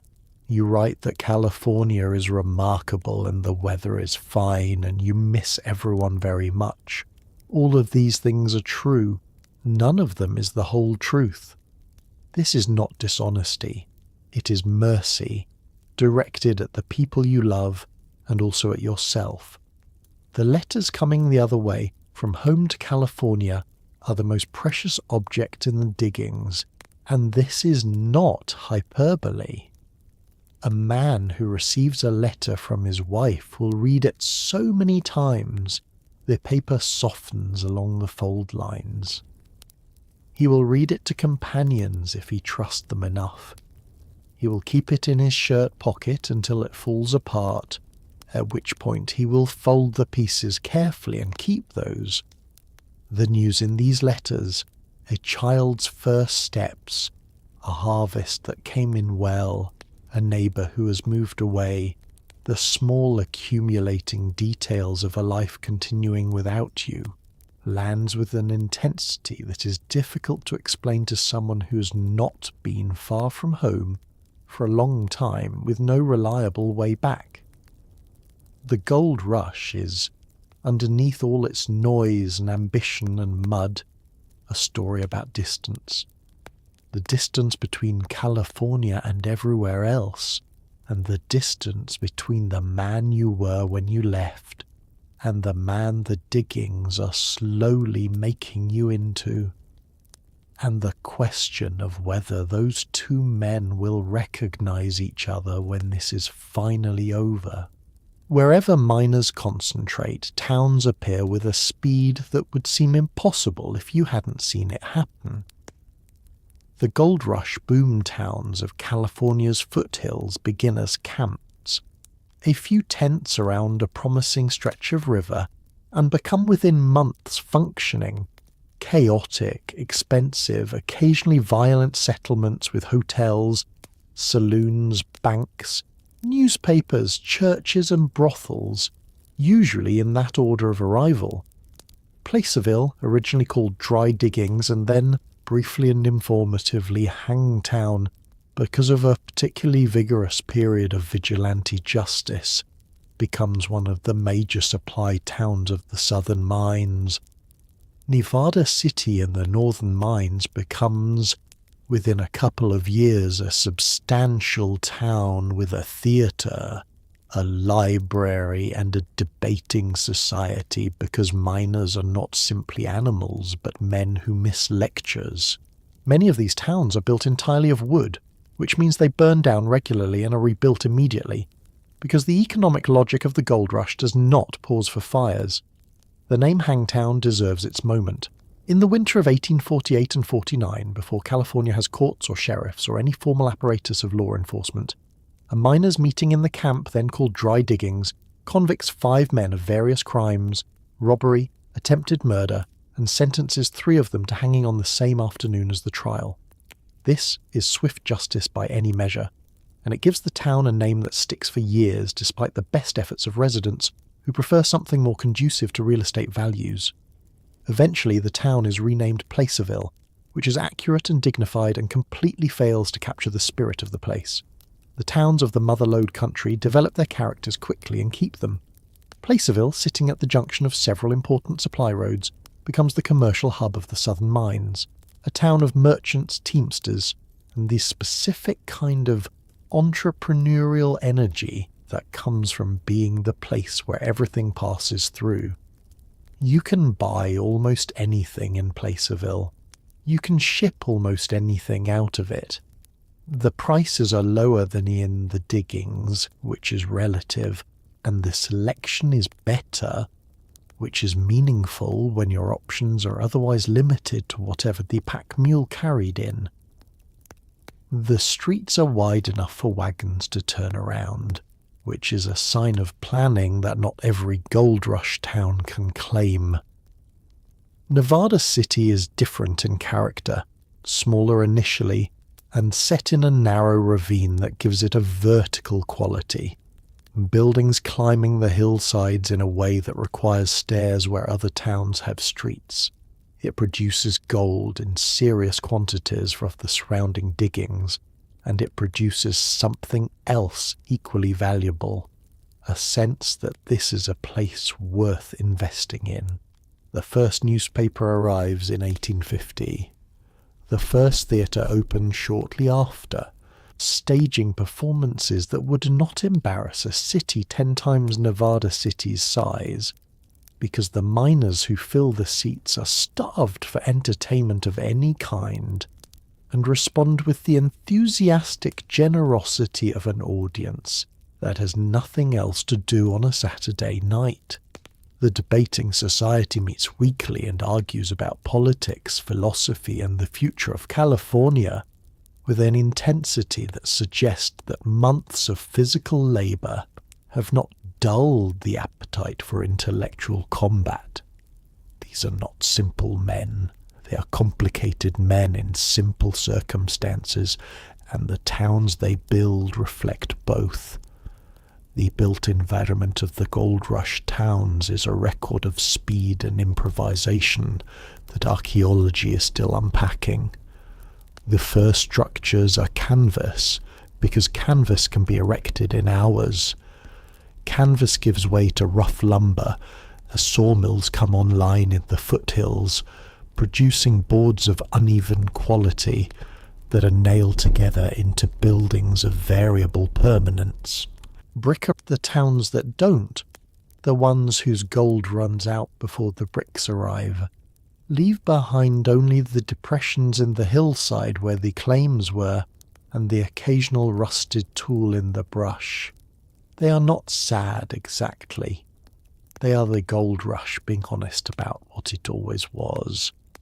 A temporary arrangement between ambitious people and the ground beneath their feet. California becomes a state in September of 1850. Before that, it is a legal grey zone of considerable interest. The military governor has jurisdiction in theory. The miners have jurisdiction in practice. Miners' meetings, gatherings of the whole camp, function as instant legislature, court, and police force simultaneously. They establish claim sizes, adjudicate disputes, and decide punishment for theft, assault, and murder, with a speed and finality that formal courts cannot match. Theft is treated with particular harshness because the goldfields run on a communal trust that a single thief can destroy. You cannot lock your tools and your tent, and you cannot be at your claim every hour of the day. The typical punishment for a first offence theft is flogging, anywhere from 25 to 100 lashes administered publicly. A second offence typically ends in banishment from the camp. Murder can end in hanging, carried out the same afternoon. The speed of this justice is its point. There are no jails in the diggings, and no one has time to guard a prisoner. The miners' meeting operates on a principle that has deep roots in American frontier tradition, that a community of free men has the inherent right to govern itself in the absence of established authority, and that this self-governance derives its legitimacy from the consent of those governed. This is the theory. The practice is messier and more interesting. A miners' meeting is convened by whoever has the loudest voice and the most social credibility in the camp, announced by shouting, attended by whoever is not at their claim or too far away to hear, and presided over by an elected chairman who has approximately as much formal legal training as everyone else present, which is none. The proceedings are open to participation by anyone who wants to speak, and many people want to speak, and some of them have been drinking, and the whole thing has a quality that resembles a New England town meeting, crossed with a theatrical event, crossed with a genuinely high-stakes improvisation exercise. The rules that miners' meetings establish for their camps follow broad patterns across the gold fields, with local variations that reflect local personalities and circumstances. Claim sizes are the most universal subject of regulation. Camps need a standard to prevent disputes, and the standard they establish is usually somewhere between what the richest miners want, which is large, and what the most numerous miners want, which is small enough that everyone gets a piece. Water rights are regulated with the same necessity, because water is the limiting factor in so much of the mining, and the fights over it are among the most vicious in the diggings. Personal behaviour, noise, weapons in camp, treatment of neighbours is addressed with varying thoroughness depending on whether the camp has recently had an incident that made the need obvious. The punishment of theft deserves particular attention because the gold fields produce a specific and intense version of the property crime problem. Everything you own is exposed. Your tools sit on your claim, unguarded, while you work the river. Your food hangs in your tent. Your vial of gold dust is in your shirt pocket, which is on you, which is the most protect available to you. Theft in this environment is not abstract. It is the direct subtraction of days of painful work from your life, with no insurance, no recourse through any system that existed before this morning, and no way to get it back except through the miners' meeting. The meetings take theft personally because the miners take theft personally, and the punishments reflect this. The flogging is administered publicly in front of the assembled camp because the public nature is the point. It is a message to everyone present about what this community will and will not tolerate, delivered in the most unmistakable language available.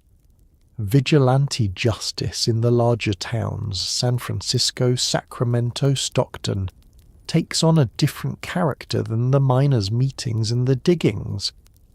The cities have a formal legal apparatus, courts and sheriffs and jails, but the apparatus is slow, and the population's patience is short, and the culture of direct action formed in the gold fields does not disappear simply because someone has built a courthouse. The San Francisco Vigilance Committees of 1851 and 1856 are the most famous expressions of this impulse. Organized groups of citizens who decide that the formal law is either too slow or too corrupt, and take matters into their own hands with a thoroughness that includes their own trials, their own executions, and their own considerable certainty that they are the good guys. Whether they are is a question that California historians have been arguing productively ever since. Here is the question you have been asking since you left home, and the answer is more complicated than a gold vein. A small number of people made extraordinary fortunes in the California gold rush, but many of them were not miners. The merchants, the hoteliers, the lawyers, the land speculators, the water company operators, and the suppliers of every essential good made reliable and sometimes staggering money. Among actual miners, the pattern is this. Men who arrived in 1848 before the rush, and who staked good claims on rich ground, sometimes made fortunes in weeks. Men who arrived in 1849 found the best claims taken, but still found enough to break even or better if they were lucky and disciplined and didn't spend everything in the saloon. Men who arrived in 1850 or later were, on average, working harder for less gold in more depleted diggings while paying more for everything, and a significant number went home with less money than they arrived with. The average 49er, accounting for the cost of the journey and the cost of living in the diggings, did not strike it rich. He had a story. He usually thought the story was worth it. He was sometimes right. The men who arrived in the summer and fall of 1848 the few hundred who got there before the news reached the eastern United States in sufficient volume to trigger the mass migration, are in a category by themselves. They found a landscape of extraordinary richness that no one else had touched. They staked claims on rivers where gold lay in concentrations that would not be seen again in the California foothills. Some of them pulled out hundreds of dollars a day, week after week, in a period when a skilled tradesman back east earned $1 a day if he was lucky. These men exist, they are real, and their letters and diary entries are the source material for the rumours that launched everyone else. What they are not is representative. They are the lottery winners whose faces appear on the ticket, the evidence that winning is possible, the reason everyone else is standing in line. The men who arrived in the peak years of 49 and 50 find a gold field that has been substantially claimed but not exhausted, in a California that is expensive and chaotic but functioning. They find colour in their pans with enough regularity to keep them there.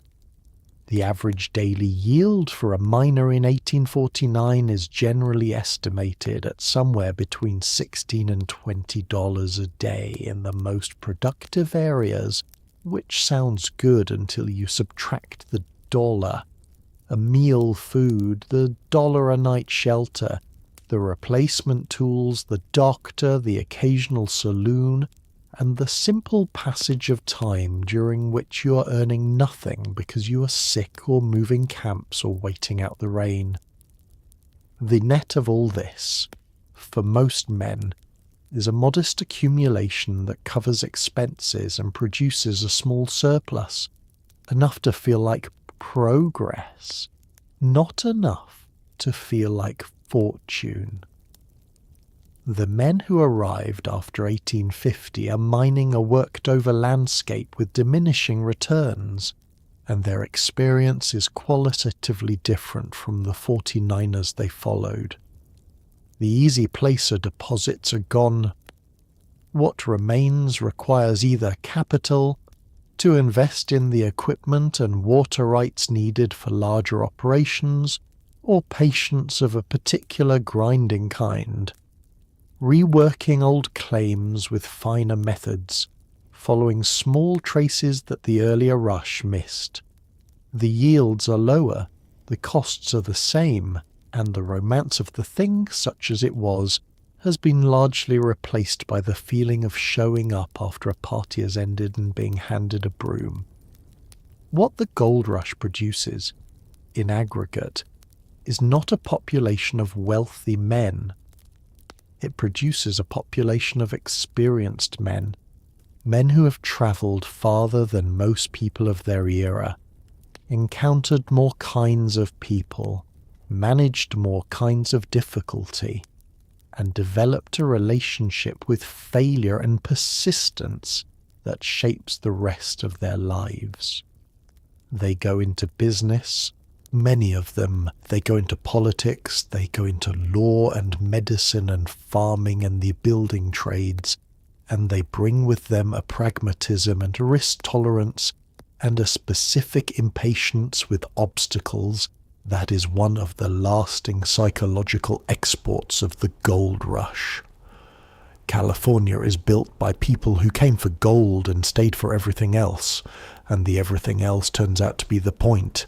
The gold was the door. California was the room.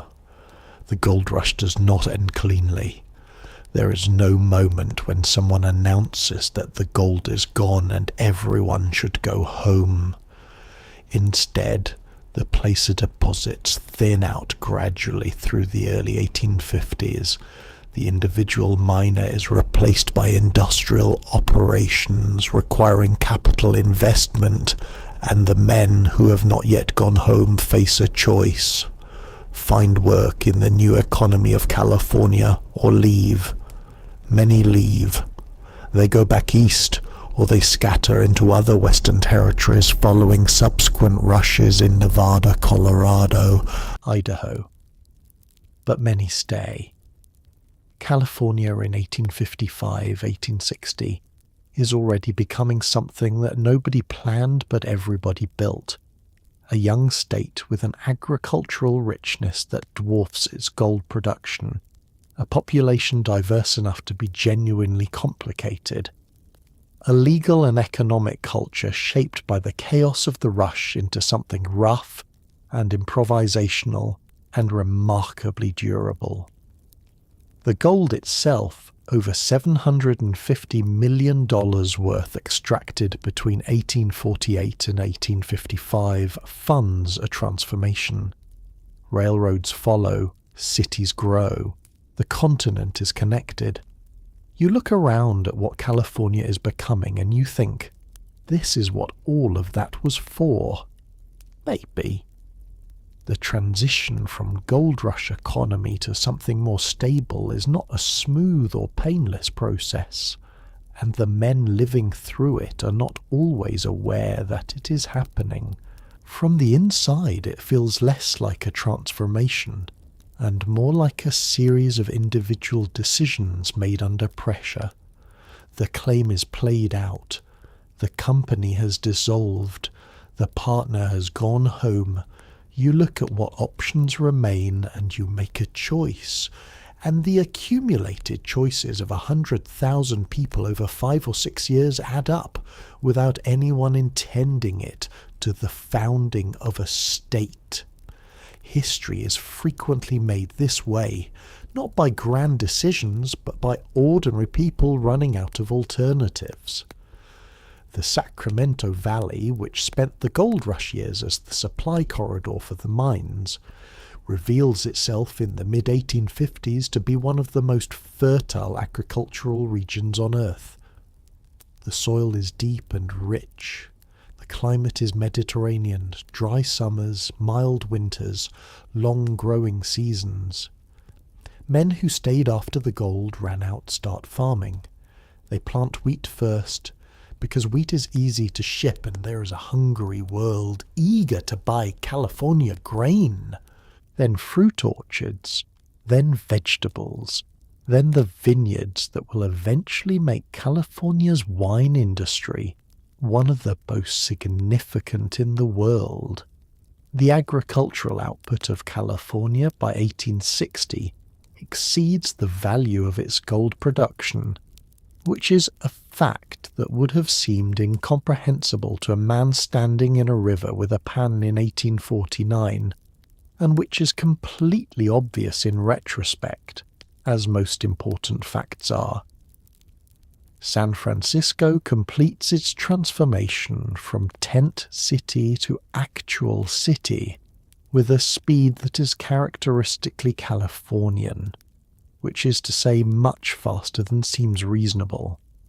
By 1855 it has brick buildings, gas lighting, a functioning port that handles more tonnage than any city on the Pacific coast, banks that finance operations across the Western Hemisphere, and a cultural life, theatres, newspapers, restaurants, hotels, that visitors from the East describe with a mixture of surprise and envy.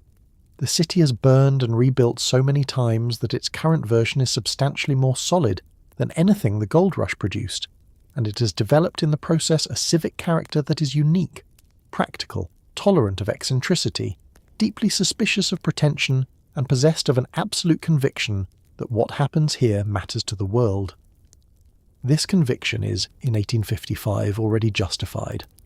The Transcontinental Railroad, completed in 1869, is the final transformation, the moment when California stops being a destination you reach by enduring months of hardship and becomes a place you can reach in a week by train. The men who built it include thousands of Chinese workers, many of them veterans of the gold rush mining communities, whose labour drives the Central Pacific's progress across the Sierra Nevada with a speed and efficiency that the railroad's managers publicly downplay and privately depend on completely. The railroad connects California to the rest of the United States in a way that the gold rush never quite managed, not just physically, but economically and culturally. And the state that emerges from this connection is recognizably the California that exists today, outsized and self-confident and convinced of its own exceptional nature, which is an attitude that turns out to be both its greatest liability and the thing that keeps making it interesting. You have been here for how long now? 2 years? 3 years? Long enough to have stopped counting the months the way you did at the beginning, when every month was a month further from home and a month closer to the fortune that kept receding. You're still here, which means something, though you're not entirely sure what. You came for gold, you found some. Not enough to retire on, not enough to call it done, but enough to have stood in the Sierra Nevada River on a summer morning with a pan in your hands and watched the sun come up over the ridge and understood in the specific wordless way that physical experience teaches that you were part of something. The gold rush is ending. California is beginning. You have been present for both, which is more than most people get. You fold your pan. You walk away from the river. California keeps going, with or without you, which is both the hardest thing about it and the most honest. And so here you are, 3 years older than when you left. Your boots have given out twice. Your back has opinions about cold water that it did not have before. Your hands are rough in a way that soap and time will only partially fix. You have eaten more beans than any person should be asked to account for. You have stood in rivers that were trying their level best to freeze your feet off, holding a pan full of gravel and hope.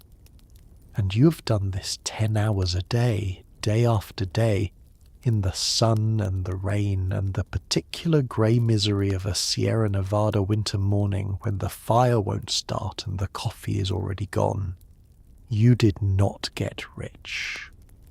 Not the way you imagined it when you were standing in Ohio reading a newspaper in the winter of 1848, your brain doing that thing it does with the word gold.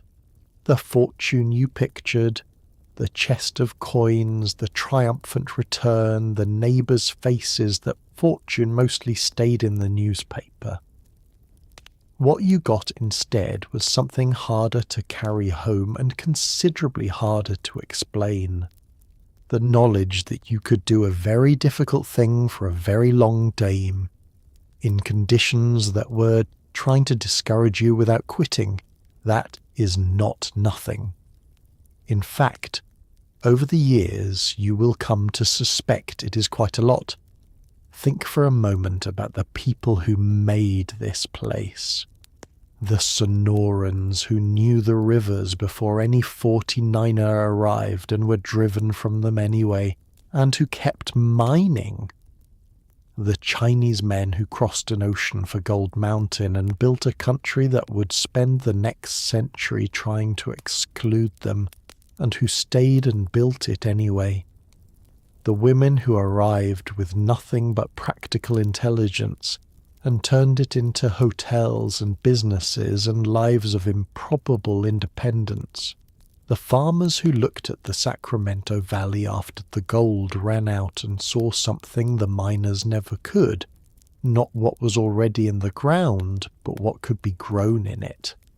All of these people building California out of mud and ambition, and the specific human stubbornness that refuses to accept that a thing cannot be done simply because it has never been done before. So tonight, as you lie in your clean bed, your warm, dry, non-canvas bed, the one that does not leak when it rains and does not become an oven when the sun comes out, Take a moment to think about the men and women who stood in cold rivers for the chance at a different life, who crossed a continent or an ocean on the strength of a rumour, who ate beans for 3 years and kept going, who built a state out of chaos and the stubbornness of hope. They were not heroes, most of them. They were ordinary people doing an extraordinary thing in a completely ridiculous way, driven by the oldest and most human of all motivations, the belief that something better was possible if you just kept moving toward it. History is full of people like that. It is in fact made of almost nothing else. Sleep well. Your pan is resting. The river will still be there in the morning, and somewhere upstream, if you listen very carefully, it is still carrying gold. Good night.